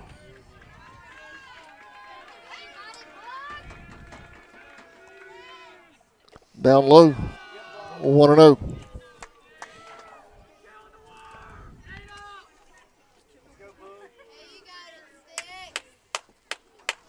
Let's go defense.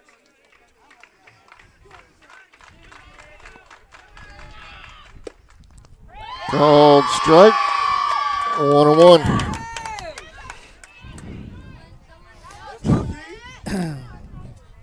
Likes some low strikes. He does. He's consistent. Foul ball, 1-2.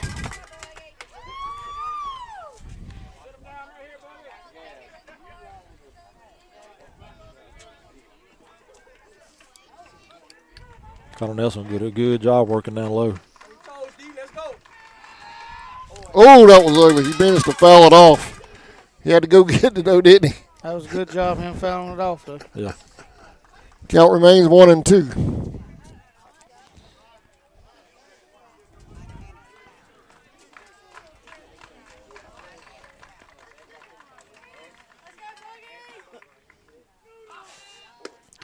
Got him. 1 out. How many Ks is that? Number 4 on the game.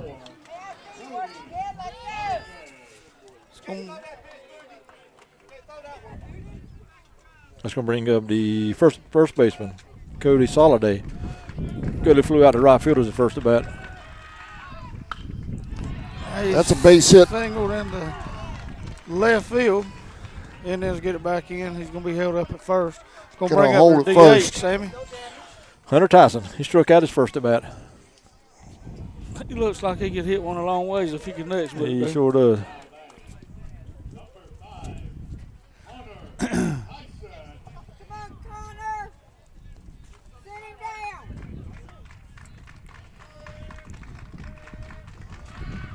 Ball high.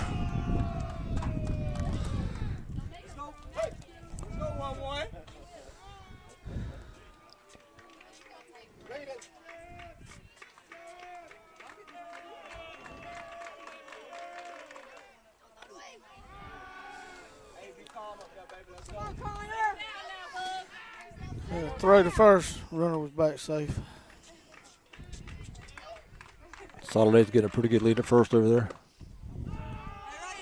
He's got 2-0 on the bat. 2-0. Needs to concentrate.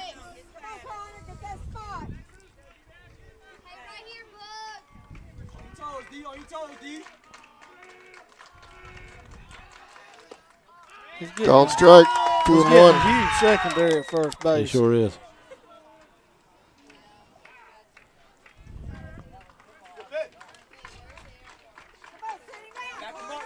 See if Irwin puts something on here. Runner's going. Throw down to second. Got him on the foot. Oh. He really called him out and didn't change his call. And safe, so I'm not sure what went on there, but he was out at first. He was safe before it was over with.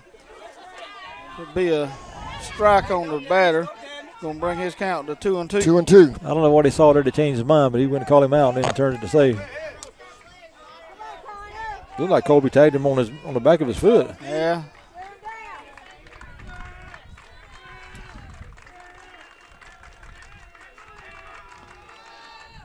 That's a swing and a miss for out number 2. 2 outs. That breaking ball's working for him. Yeah. The fans at the Indians Den Bring is loud tonight too, Sam. That's right. Ready to cheer their team on. I'm going to bring number 9, Colton Sylvester, for Irwin. He doubled his first at bat. Hit to Tristan. Throw to first. Got him. Out. We're headed to the 5th. Charlton still leads 2-0.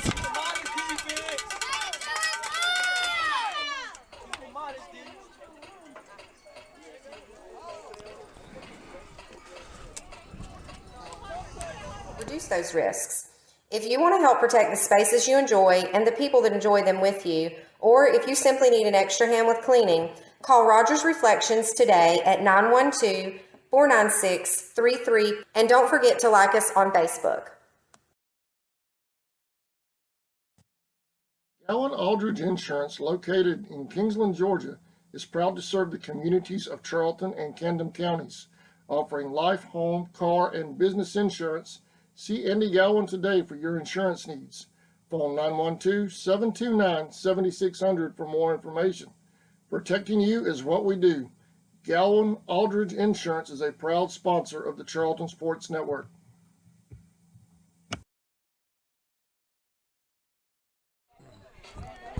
All right, welcome back to Osceola. I want to give a quick score and update. Lanier hosting Turner.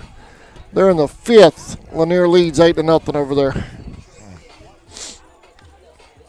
Indians going to come up and have the bottom three do up this inning. Leading off with Najee Smith, Bo Nasworth, and Gant Geiger. Be the first three for the Indians. Najee had that back going when Kobe got caught leaning the wrong way at first a while ago. He did. Najee struck out his first at bat. Hey,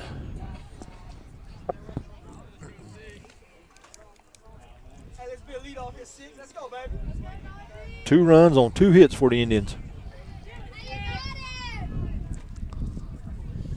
They got them with 3 hits and no runs on the scoreboard, Sammy, for their Indians. Najee So with a bunt, right back bunts to the it. pitcher. Throw to first is in time. That's correct. 1 3 out. hits. That's all right, 6. That's all right, baby. Nasworth.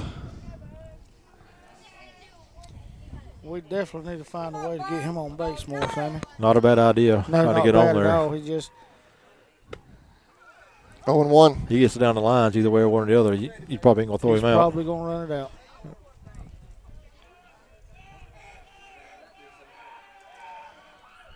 Goes Bo with a Hit hit the to second second. base Throw to first. in time. 2 outs. It's going to bring up Gant, our number 9 hitter tonight, Gant Geiger. Gant grounded out to the second baseman his first at bat. Man, he's played an awesome defense at third base. He has really good. This really good. game and several more I've seen him at third. First pitch to Geiger. Nice. 0-1. Strike it high in the strike zone. Yeah, that's a pretty big kid himself. Yeah, he's got a lot of height to him. That's going to be a High long fly fly ball to center. Center field. Backing up. Looks like he's under it. Yeah, you're not going to, if you're going to hit it past that center fielder, you're going to have something on the line and low. That's right. Yeah, he's quick out there. Real good. Yep. Bottom of the 5th coming up. We'll be right back.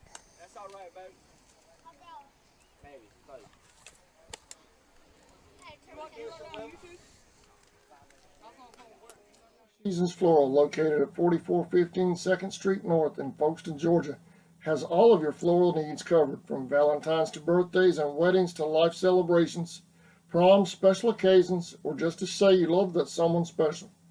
We deliver as well. Call 912-496-7043 and we'll assist you with any floral need at Four Seasons Floral.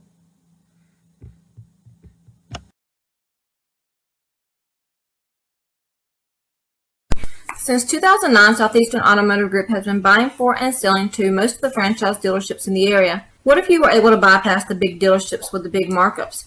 Buy direct from the supplier. Save thousands of dollars on your next vehicle purchase. Have a trade-in? No problem. With used vehicles in such high demand, Southeastern Automotive Group has dealers ready to buy your trade.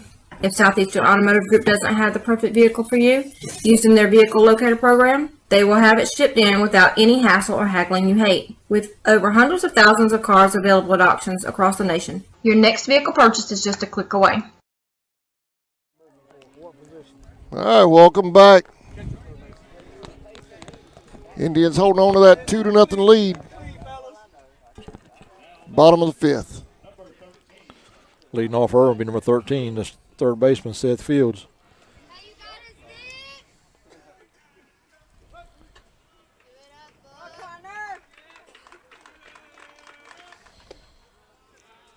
Low and away. Fields flew out to right field his first at bat. Want to know? Got the first base umpire calling time in there. Know what that's about. 2-0. Go now, hang.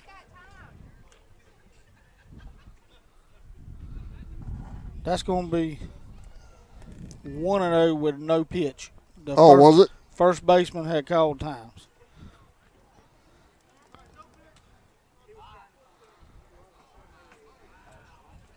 So it's 1-0? It's 1-0. 1-0, you folks at home. Y'all heard Grover. First pitch was a no pitch.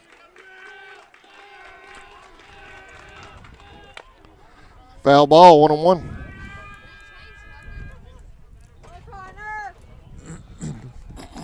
No runs on 3 hits for the Irwin County.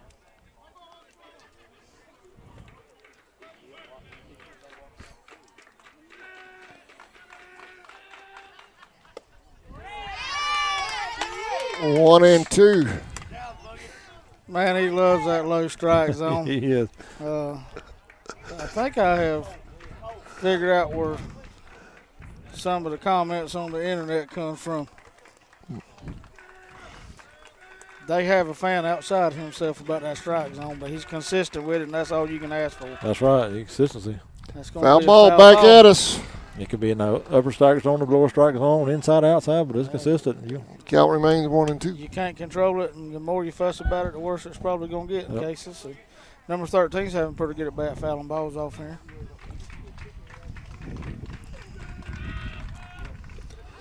Swing He and a reached miss. for it. Here's the throw to first. Completes the Got strikeout. him. 1 up.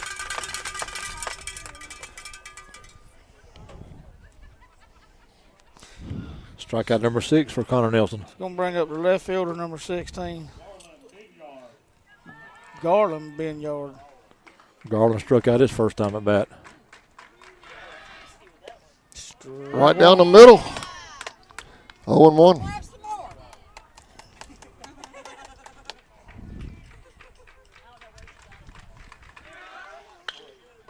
Hit the nice play by Herring. If he gets it over there. He did not get the throw over there, but he was lucky to keep it on the infield.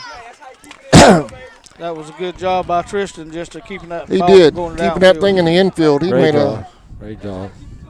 Hadn't been huge such a effort. Hadn't been such a fast run, he may have had a play there. That's right. It's going to bring up their center fielder, number 11. Both of these, the one on first, Benyard, and number 11, is both fast runners here. So Ross grounded out to third baseman his first at bat. I would probably think he's probably going to be going.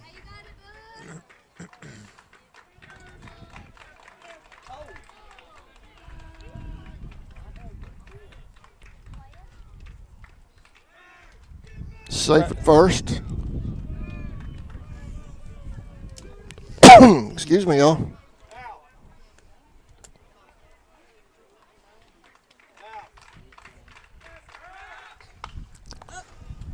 Foul ball. Out of play. 0-1. Samuel would.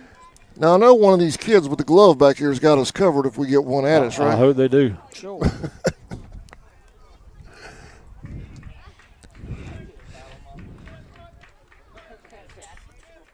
Got to be careful here because you can hit a single and that guy from set first and probably score on it. That's right. That's going to get the lead. Got him runner. at second. You got to slide it. Probably good. That brings Coach Marchman out No of throw the to dugout. first. It's going to bring Coach Marchman out.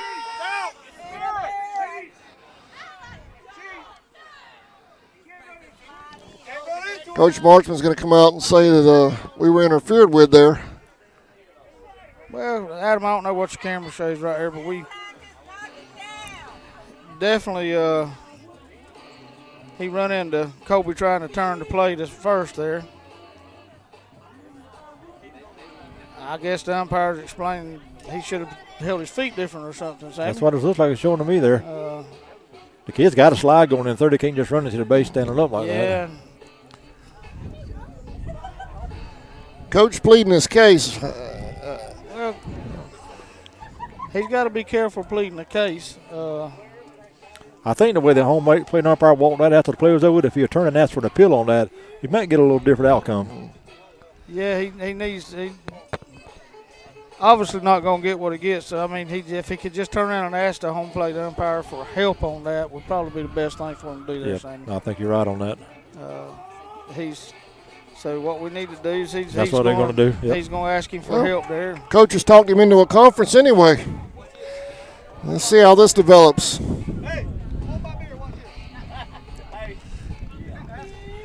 I do want to let people know that they are not selling beer at Irwin County's facilities over here today. That was just somebody making a joke. What do y'all think? What's the over and under of them changing the call here? I think we're going to get an overrule here. I think we're going to get overruled. I think he's going to call him out. What they're doing right now is discussing on whether one of them wants to overturn I think just the fact that they're talking about it.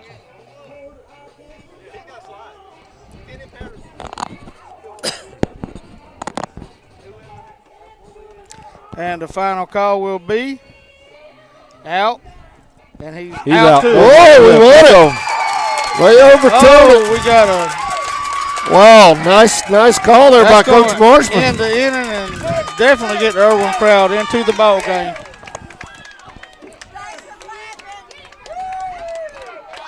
We're headed to the 6th. That was the correct call on that, Sam. Yeah, it was. That was a good call. I'm glad the umpires took their time and talked about it and made the right call.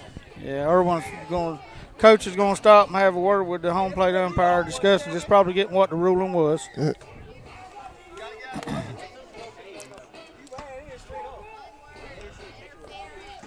And we're going to call the other umpire back. Yeah. Are you at break, Adam, or are you still with us? Irwin County coaches are out now. I'm still live. We're still here. Oh, yeah. Not Irwin. There was no way I was going to a commercial for that. Yeah. I knew they were going to come out. Yeah, Irwin County coaches wants their explanation now why the call was changed probably. He's pointing at the first baseman a lot. What he's trying to, I think what he's trying to argue is that just makes the guy that was already out going to second base out, which you definitely have to slide going in for that play. You can't stand up and run into the defender when he's trying to make the throw. And when that happens, once you get out of the interference second base, then the batter going to first, he's automatically out as well. That's right. There. Over and under on the email being sent Monday. I'll go over on that because they're good about sending emails and keeping secrets. Yeah. You know what I'm talking about, don't you? Oh yeah. But not to take anything away from anything. Irwin has a fine baseball team. It looks like a great bunch of kids. They are very well disciplined on the field, and they should be proud of these kids over here. That's correct. You're absolutely right about that, Grover. But going back to that call, call stands. I know I can understand Irwin's situation, but that's a proper call. Yeah, it is what it is. Yeah, good job by Marshman. Questioning and be able to get to appeal, and the umpires got together and talked about it, and they didn't just go say, "Hey, what do you think?" And they talked about it. Well, Sammy, you've umpired before, and when one umpire overturns another umpire, you know that it's dead. The right call most of the time because they're not going. They don't. You work with each other. You don't want to have to overturn each other, but it's the right thing. Absolutely right. Yep. Well, after all that, y'all, we're back to the top of the order. That's correct. We're going to have Tristan Herron leading off for us and Wade Rutherford following. It'll be 1, 2, 3 for the Indians that's coming up ended. Tristan was hit by a pitch his first at bat. Struck out his second. Wade's had he's due. It's time for him to put something in play and get on base. We need these two kids on base. They fast kids and good base runners. That's right, yep. So maybe All right, we're back to baseball now. Herring at the plate. Sammy, that pitcher's got a routine. Strike one. Called strike, 0-1. He's going to go to his hat every time before he pitches that ball. You can tell that's just what he does. Timeout called by the first base umpire. Pointing in their dugout about something. I think the coach is still not very happy about that call, and he might be hearing a little bit from him over the dugout. It's time to play ball now. You can see the first base coach, he walked all the way down to the end of the dugout, said something to the first base umpire. That's going to be fair ball. Right inside the third base line. First, headed to second. The second. The throw's going to be safe at second. Tristan Herring with a double.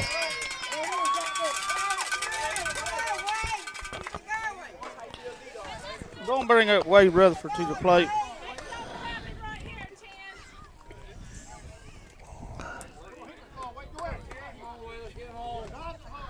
Wade is 0 for 2. He has grounded out to the shortstop and grounded out to the second baseman his first 2 trips to the plate.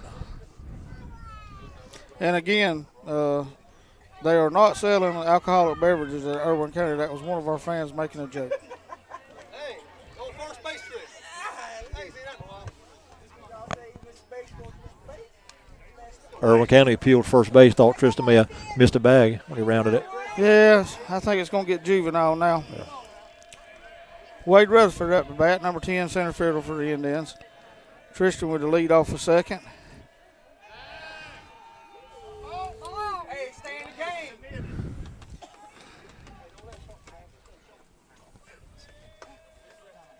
Keep on, Jay, your ball. Throw. Dropped it. Safe at second. Close play there. I think at the shortstop held on. He may have had him right there. Yeah, that may be the only thing the shortstop misses tonight. Yeah. I said he's a good ball player. Hey, be smart at that 1-7. Come on, Wade. Poke it 110.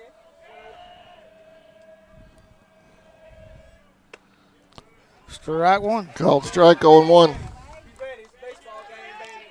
You ready? Come on, 10. See out his hands.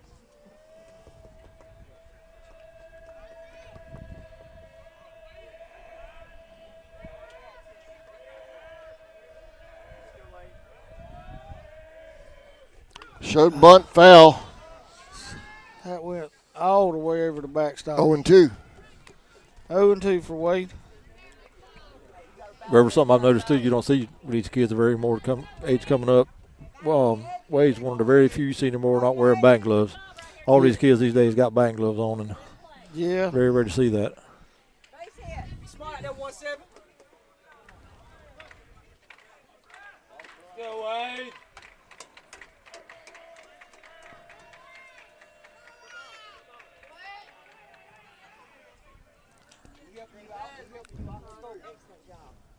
Our number one base stealer is definitely on his mind. Yeah.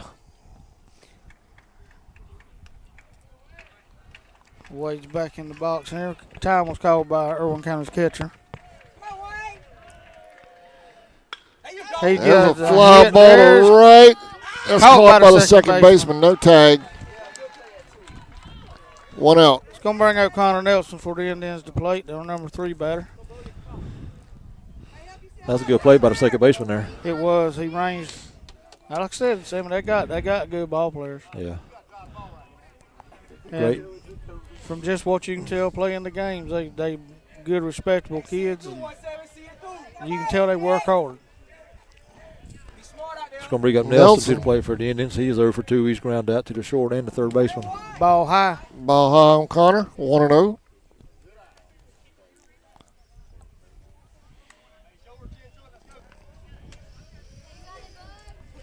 Nelson digging in. Big lead by Tristan out on second. His catcher telling him to step off again. Tristan's definitely on everybody's mind on that base. He got your number 3 hitter ready. You put him in hit motion here. Good speed with Tristan out at second.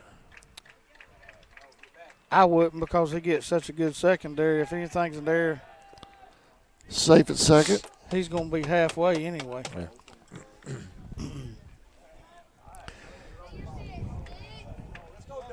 Scario Bailey on deck for the Indians.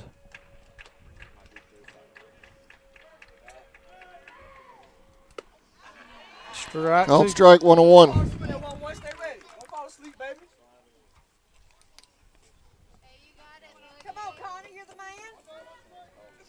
That is correct. 1-1.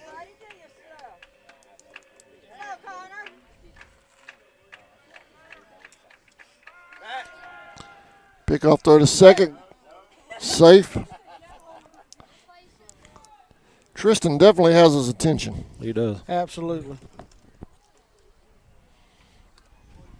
It's got to be frustrating for the batter. Yeah, I would think it would be. Yeah. Stay loose, Evan. Let's go, baby. You ready to unload? You ready to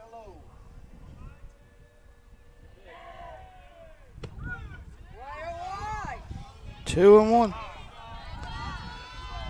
Strike was being called 2-1 on Irwin Connor. Town. Hey, stay loaded up, 1-1. Somebody's going to have to walk them to the car, Sammy. You're right. Tristan's going. Throw to third. Throw to third. He's Safe. safe.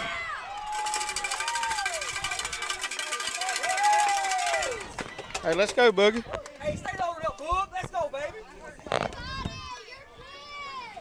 It's 2 and 2. 2 and 2. We're at third, 1 out for the Indians. Long fly ball, score here.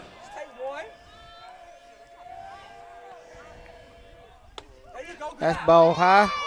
3 and 2. Full count. I'm going to tell you, I don't Must have know been if they inside have- Must have been inside. It was up. High, yeah. That was high.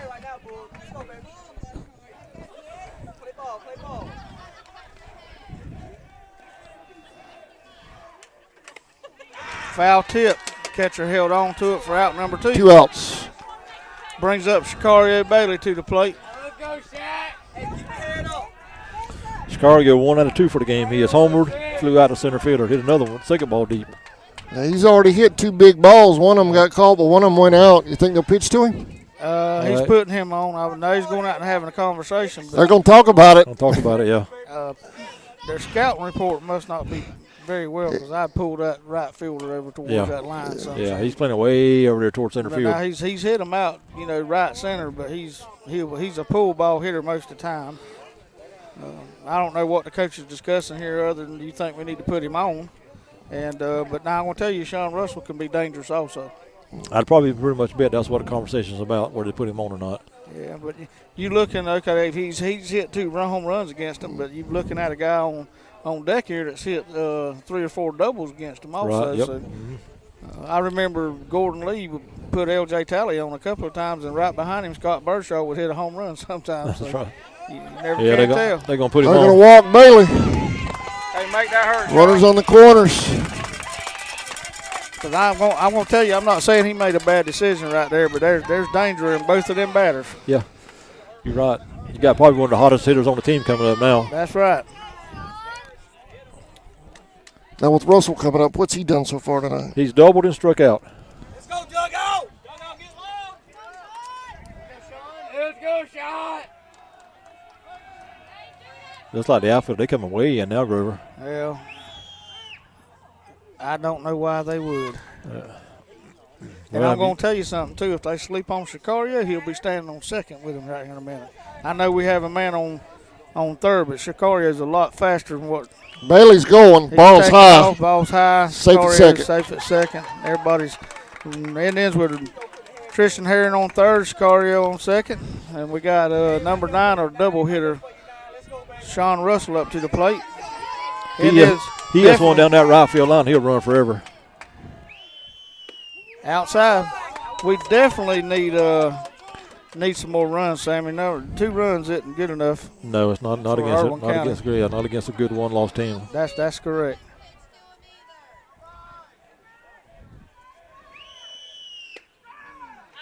Outside. It had to have been outside. I'm going to tell you, Irwin's fans are going to have a fit. 3-0. He's called a good game, though, Sammy. Yeah, he has. The ball was outside. He went his hat twice that He time. did. I seen that. Pick off third to second. He's Got out. him. He's out.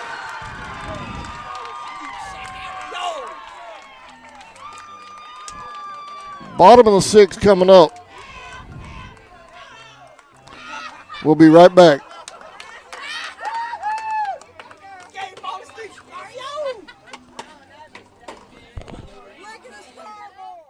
ESP Specialist in Fabrication is located at 169 Little Phoebe Church Road in Folkestone, Georgia. President Mark Pickering and his employees utilize the latest technology with a skilled workforce to supply customers with the best custom fabrication possible. Serving clients at home and abroad makes ESP a premier employer in Charlton County. For all your specialty and fabrication needs, contact ESP at 912-496-2583 today. They're also on Facebook at ESP Specialist Fabrication. ESP is a proud sponsor of Charlton Sportsnet.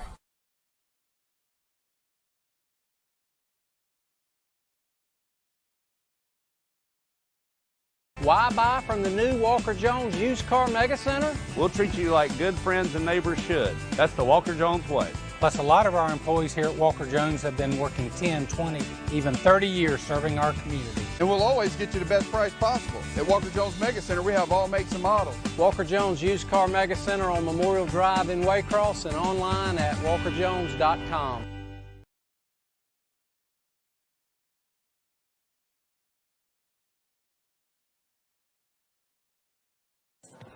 The Running Bear Outpost, located in the heart of Traders Hill Campground in Folkestone, Georgia at 1388 Tracy's Ferry Road, just yards from the St. Mary's River where there's great fishing, boating, beach fun, and more. We have all of your camping needs from ice and snow cones to bull peanuts, drinks, snacks, and so much more. Charcoal, Coleman fuel, and camping supplies. Come and join the river or camp with us under these peaceful, majestic oaks for just $20 a night, full hookup for RVs and campers, or $10 a night for tent camping. We look forward to seeing you in the Running Bear Outpost. Come out and relax a spell.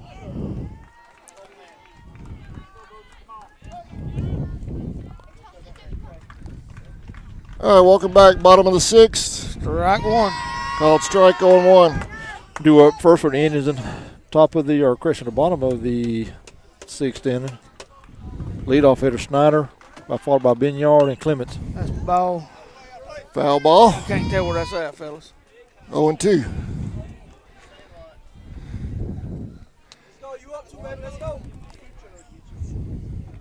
On your toes, defense. That's going to be hit to Throw to first. Close play at first.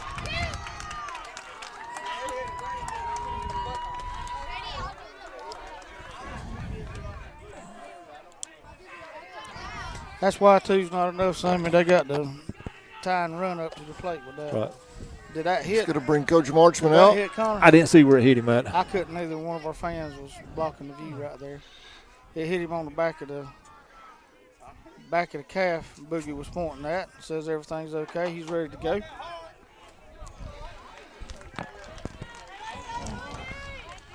I'll bring up number 2 hitter, Binyard. He's 0 for 2. He reached on an error and grounded out to the third baseman.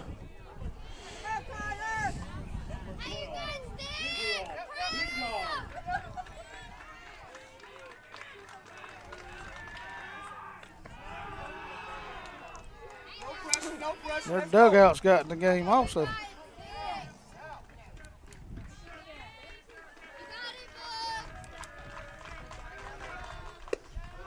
Strike on one. Hey, I don't care. Hey, he's been consistent, but it's driving the Irwin County fans nuts. Yes, it is. Oh my goodness, Sean Russell threw that away. Najee coming in to pick it up. I'm going to have a runner on second base with no outs. He was getting a huge secondary there, Sammy. He was, yeah. Ball got away from Sean just a little bit.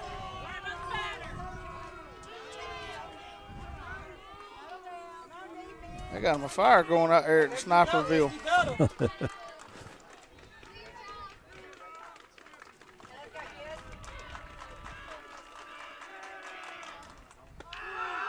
Ball high. 2-1. Take it off, 1-1. Let's go.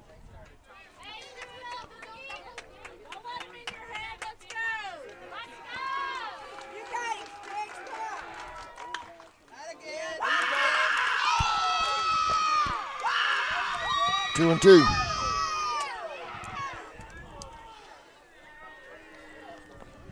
Looks like we're going to get some action in the Indians bullpen. Let's go, defense on your toes. Gonna have Trent Gray. Strike. Got him. Called looking. 1 out. That's 1 out for Charlton County. I'll bring out number 3 hitter, Bruce. That's the pitcher, Bruce Clements. He is singled and struck out. I believe he hit it up the middle that time, Sammy. He did.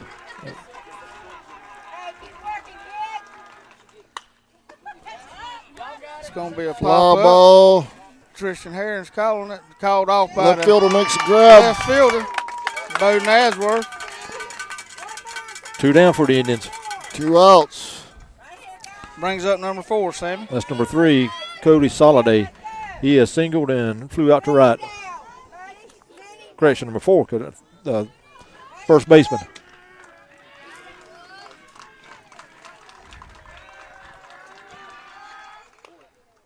Foul ball. 0-1.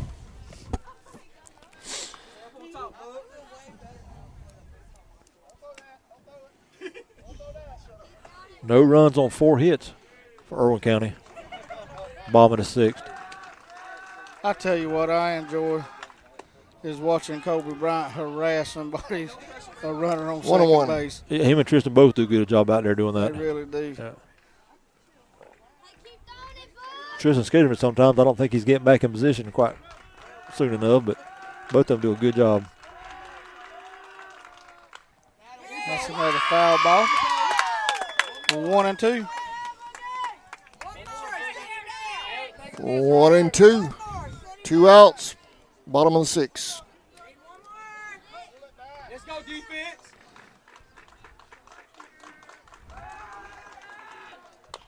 Gonna be another foul ball.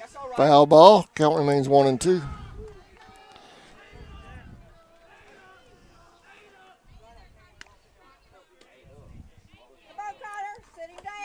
I feel like my friends over at Creek Box over here. I calling the game from a TV screen. I can't see the game face to face now. Yeah, that sun's in a bad spot out there. Runner changes his mind. 2-2. We're just going to hold on to that. We got 2 outs here. Hey, 2. Let's go. Don't lose here, bud. Great job by Russell back there getting up on that ball.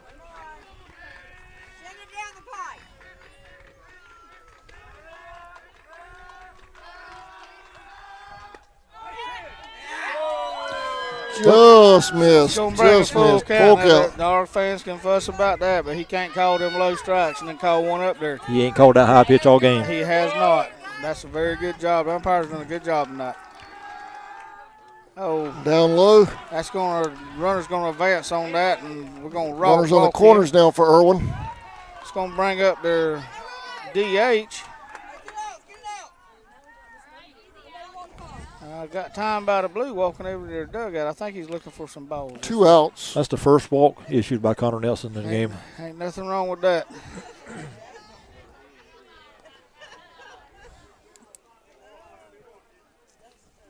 Got to bring up the DH, Hunter Tyson, for Irwin. He has struck out twice.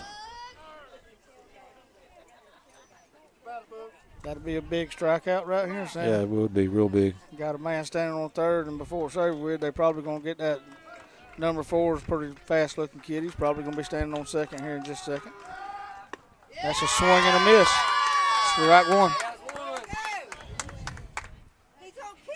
Connor's been right there on this guy, both at bats. The first 2 at bats he's been high, and the guy ain't been able to catch up with that fastball. He got him with the fastball the first time, and it can be a curveball the second time. Runner going. Ball high, 1-1. 1-1.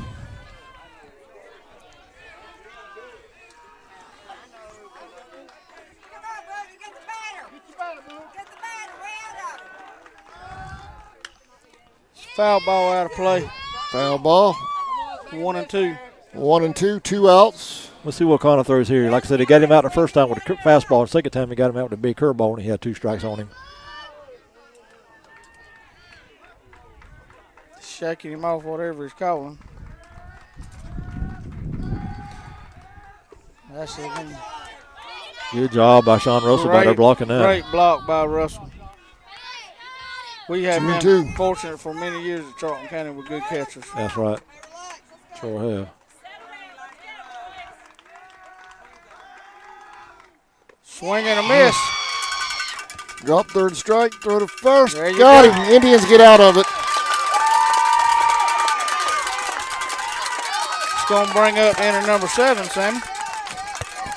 Nice job by the Tribe. They showed a lot of patience. Yep. He needs to go to the Stay seventh. with the batter. Go to the 7th inning, and is up 2-0. Top of the 7th coming up. We'll be right back. Your Indians lead.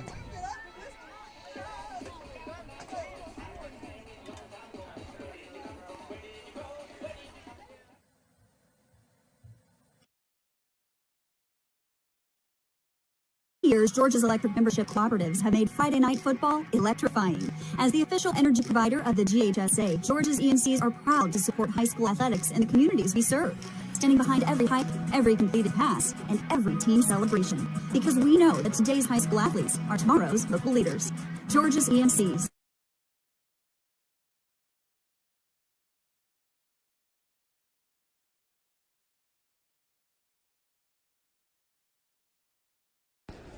Okefenokee Sportsman is locally owned by Fred and Rawling Coley, who have loyally served the people of Folkestone, Georgia, and surrounding counties for 17 years. Hunting and fishing supplies, as well as live bait, are our specialties. Join us on Saturday, October the 10th from 11 a.m. to 2 p.m. to mix and mingle with vendors from the hunting industry and enjoy live music from Matt Knowles. All right, welcome back to Osceola, top of the 7th. Charlton leads Irwin 2-0. We'll have Sean Russell up to bat.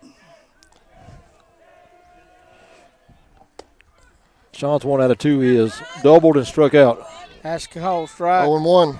Low in the strike zone.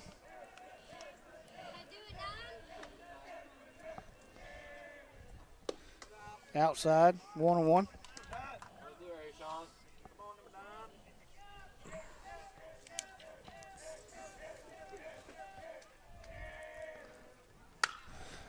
That's hit down Fair third ball. base. Fair ball.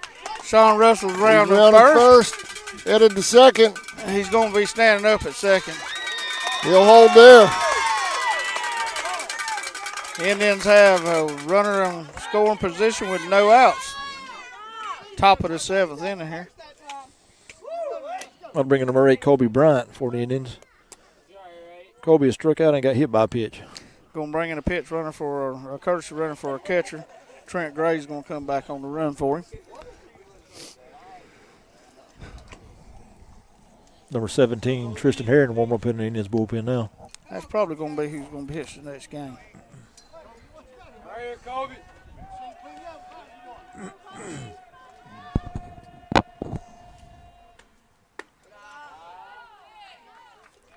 1-0.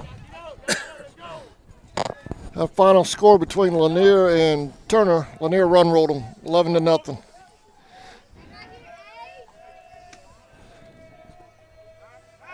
Pick off third to second, bounces off of him.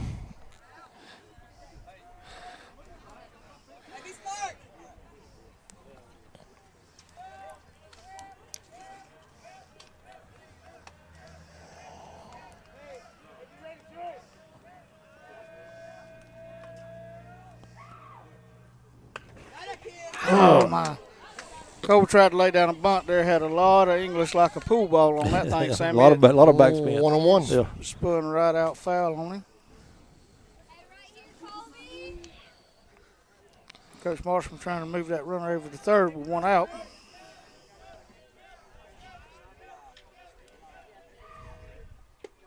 Outside, that's going to be 2-1.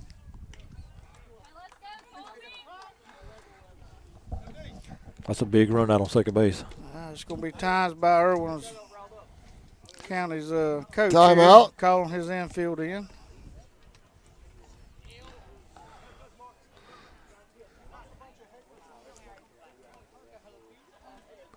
One thing I know we've talked about it, but one thing about the way the schedule's set up, you separate the teams fast because of pitching. Yeah. The depth in pitching. That's right. You know? And, I was saying the other night, I don't know, really just how deep the other teams are, but I think we were pretty deep on our pitching. We got 3 or 4 guys that can start and go to complete game, and especially with a lot of them way to work some of them JV guys coming out of the bullpen. Yeah, the only thing you got to worry about is one being, and any kid can be that off that night, and then that's where you're going to run into a problem. That's right. Going to bring Kobe back up here with 2 balls and 1 strike. 2-1 on Bryant.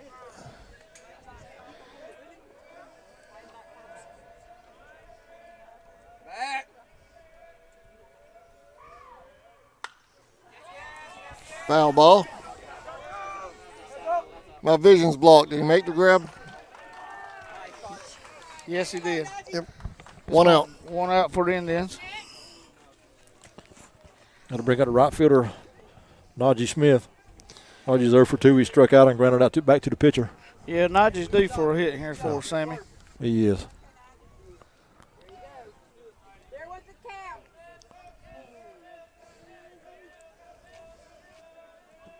Number 15, Bo Nasworth on deck for the Indians.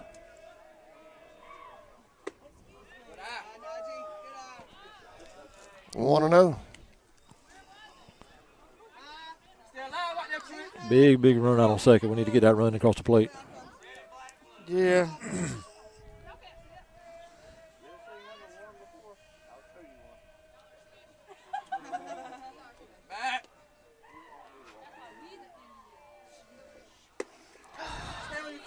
Reached for it. Called strike, Yeah, 1-1. 1-1.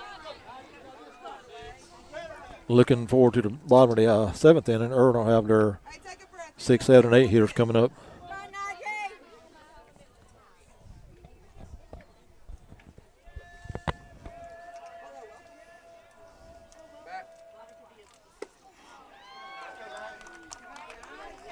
One and two. Swing and miss on a ball outside. Najee needs to collect his thoughts right here. Whatever you do, battle. Let's go.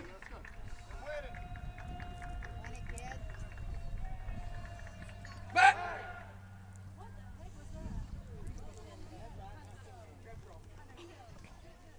Stay alive out there, Warren.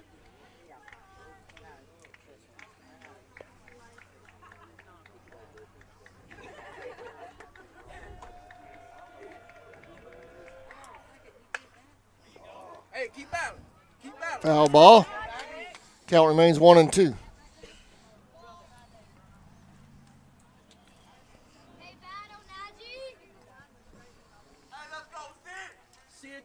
Man, the pace of the game has just went. Yeah, every time we get runners on back, the Irwin pitcher slows way down.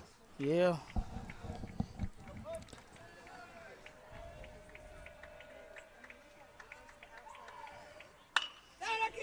Oh, man. He was able to get back, line drive shot by Najee to the shortstop. 2 outs for the Indians. Man still on second. Bringing up Bo Nasworth to the plate.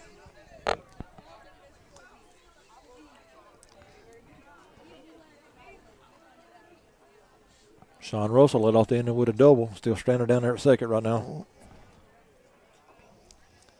Nasworth 0 for 2. He's grounded out to the second baseman twice in the game. That's a base hit right there for the Indians. Hit Coach right. is sending him home. The throw's coming to Comes home. a run home. Going to be Second safe. score. Dropped by the catcher. Going to advance the runner. Bo's going to get the second base on that. Indians lead. 3-0. Indians lead. Runner at second. Big hit by Nasworth right there. Big hit, big run. Absolutely. Great hit. That's exactly what they needed. Like that little insurance run. Yes, sir. That's going to bring up Gant Geiger to the plate, Sammy, our number 9 hitter, number 20. Gant 0 for 2. He is grounded out to the second baseman and flew out to the center fielder.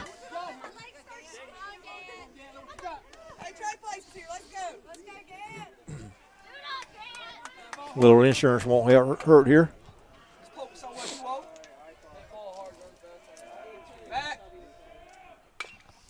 That's going to be a bouncer to the shortstop. To the first. Oh. He beat it. He beat it. That's coming around. That's going to score another run. Headed right home. Here. Here's the He's throw. gotta get Safe. Gas Going back to try make second. They're going to He's get him out in at second. Run scores 4-0 Indians. Going into the bottom of the 7th. Charlton 4. Irwin nothing. We're headed to the bottom of the 7th.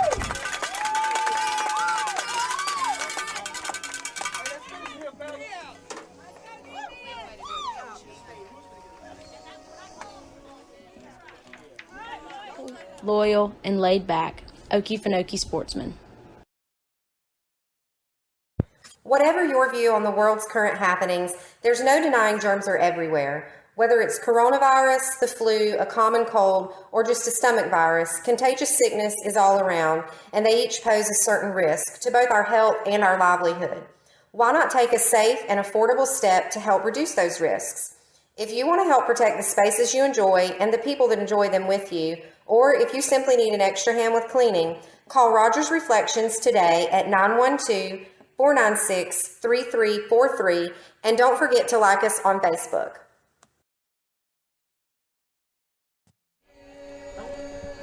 Welcome back. 4-0, bottom of the 7th. Charlton leads in our game 2 best of 3, or not best of 3, but 3-game series. Sammy, I think they have your playlist here at Irwin County.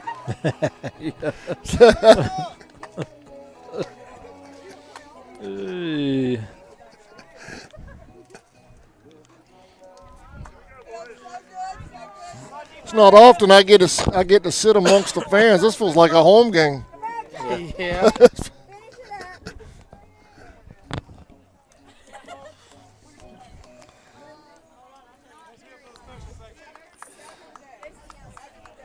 Four to nothing, Charlton. Nelson on the mound. Bring up number 9 for Irwin County.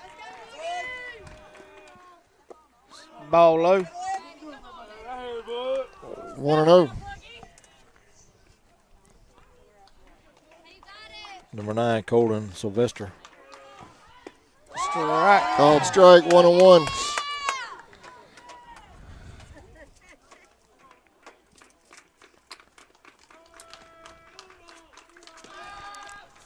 It's going to be a high fly ball. Fly ball to center. Waits. Everybody backs off. He makes the grab. 1 out.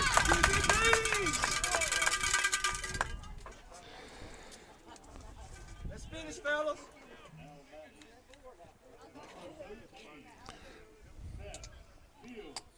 Seth Fields, number 13, up the bat, Sammy, for Irwin. For third baseman, he's 0 for 2. He flew out to right and struck out. That's a foul ball. 0-1. 0-1.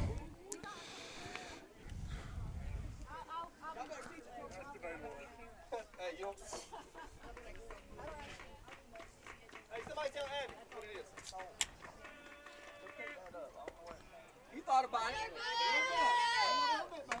1-1. Let's go defense, stay up. Not responsible for anything you hear on the mics. Going to be hit the Grant Geiger. Go to Can't first. miss. Overthrew first base by just a little bit over Sicario. Save it first. Irwin's going to have a run on.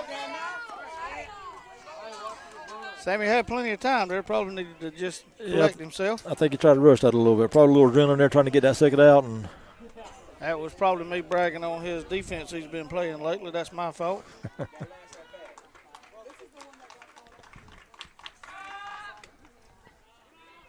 Brings up 16 for him, Sammy, their left fielder. 1-0. that's G. Binyard. He is 0 for 2. That's a strike. Called strike, 1-1. That's got to be frustrating, but he's called it every time there.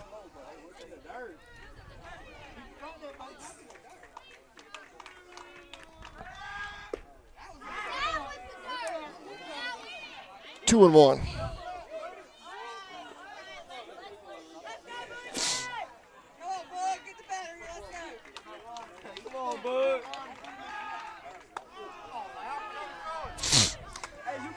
I think Boogie's getting a little tired on us there, Sammy. He's He trying might. to close this last inning out. Yeah, we're starting to release the ball a little high. 3 and That 1. usually means you're tired. He grit his teeth right here.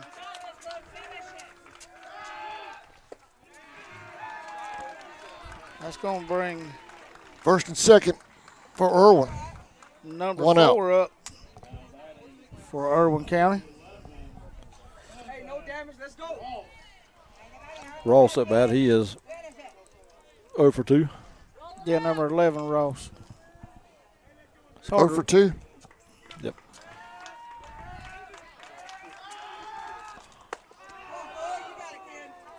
Come on, bro. Let's calm down right here. It's going to bring Coach out.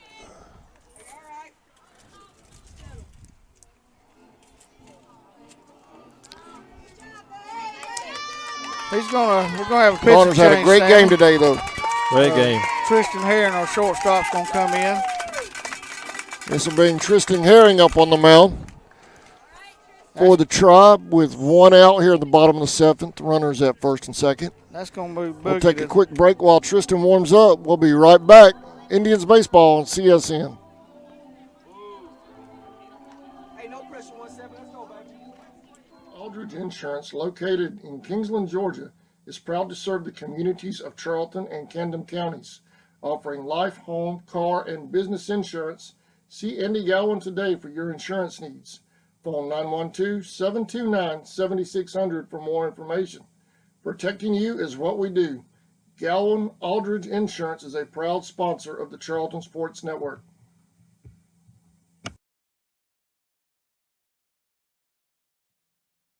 Four Seasons Floral, located at 4415 2nd Street North in Folkestone, Georgia, has all of your floral needs covered, from Valentine's to birthdays and weddings to life celebrations, proms, special occasions, or just to say you love that someone special.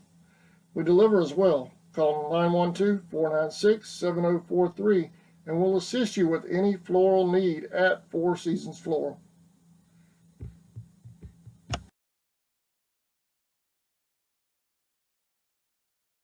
Since 2009, Southeastern Automotive Group has been buying for and selling to most of the franchise dealerships in the area. What if you were able to bypass the big dealerships with the big markups? Buy direct from the supplier. Save thousands of dollars on your next vehicle purchase. Have a trade-in? No problem. With used vehicles in such high demand, Southeastern Automotive Group has dealers ready to buy your trade. If Southeastern Automotive Group doesn't have the perfect vehicle for you, using their vehicle locator program, they will have it shipped in without any hassle or haggling you hate. With over hundreds of thousands of cars available at auctions across the nation, your next vehicle purchase is just a click away. All right, welcome back. Tristan Herring on the mound for the Indians. 1-0 on the batter. Sammy, that's going to put Connor Nelson at third base for us, move Gant Geiger over to shortstop while Tristan's up batting for us. So, Tristan Herring in the pitch, got runners at first and second, 1 out. Beat number 9 here coming up, Ross.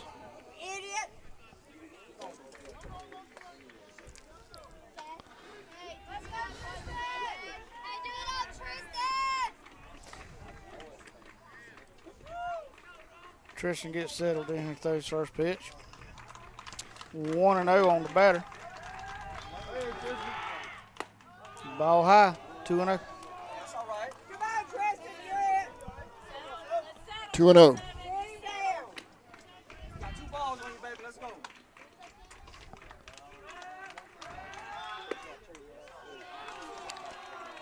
3-0. Got to throw strikes here. Got to bring that down, Sammy. We've talked all game. He likes them low. Yep. That's ball 4. I believe that's only 3, ain't it? 3 No, balls. he had one ball on him when he Okay. took It's the loaded. bat. That's going to bring up number 15 for Irwin County, Sammy. Back to the top of the order, Snyder.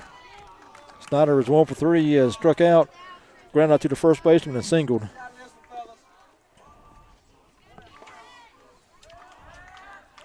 One out. Ball outside. Hey, settle in. Let's go.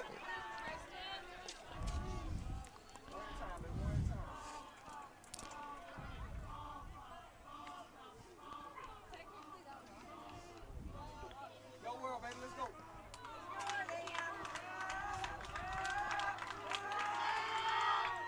Yes. There we go. 1-1. Plays at home. Get the batter.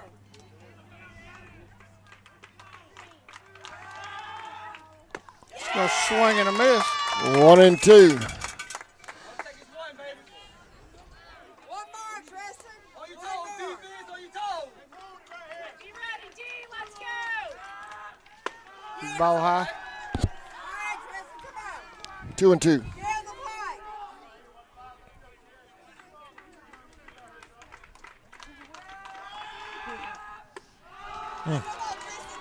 3-2. Walk out. Strike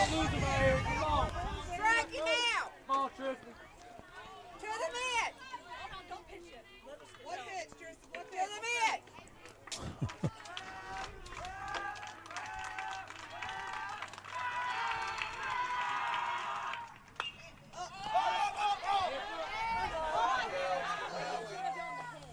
Out of play. Count remains full.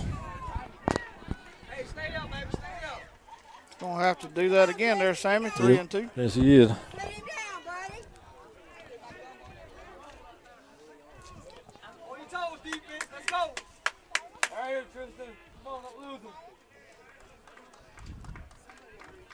Sammy, I had one of the fans from Charlton County said them brothers do play football and they're very good at it.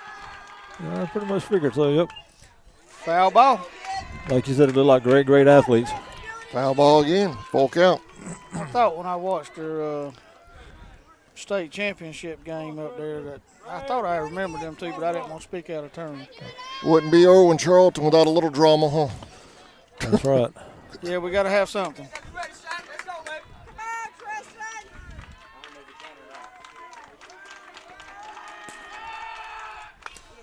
That's another foul ball. Great Foul job. ball again. Great job by the leadoff hitter, 15, battling up there. Keeps fighting off everything Tristan's throwing him. Gonna have to keep throwing him strikes here. Ain't got no room for him.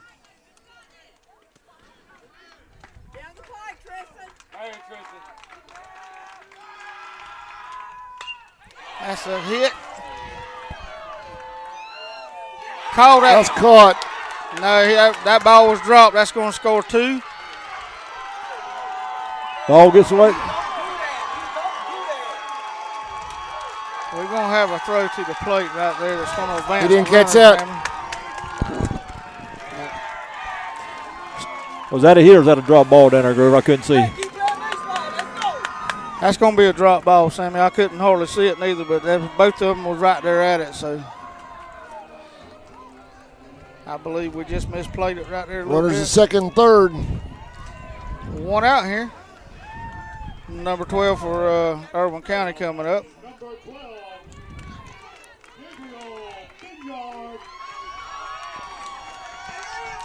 Gabriel Binyard. He's 0 for 3.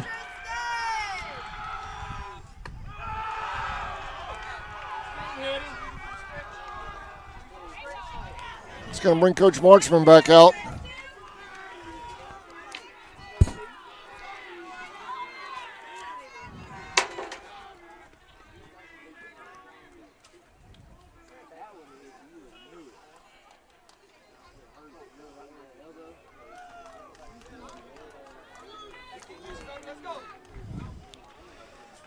What do you say to him out there? Just calming him down? Yeah, probably so. Just calm him down, relax, take a deep breath. Back to throwing strikes.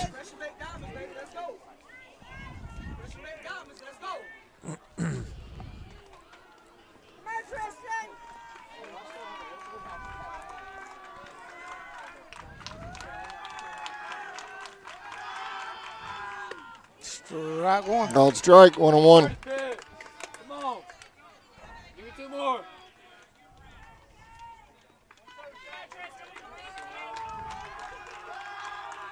Swing and a miss. 1-2. Come on, 1 more here. 1 more out of it. What you told us, baby? Let's go, G.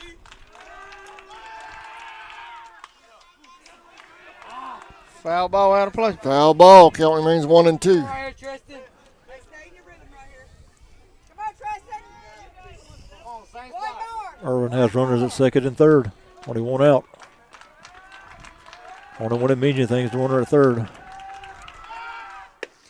That's strike number 3 called on the batter. Got him. 2 outs. 2 outs.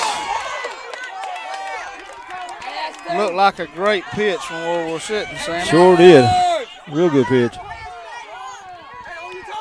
It's going to bring up number 10 for Irwin, Sammy. That's their pitcher. He's walked, struck out, and flew out to left field. 0 for 2. Ball high. 1-0. I think Tristan was a little jacked up coming into the game late here in the innings. Swing and a miss. This kid here, he may be their best hitter right here on the team right here.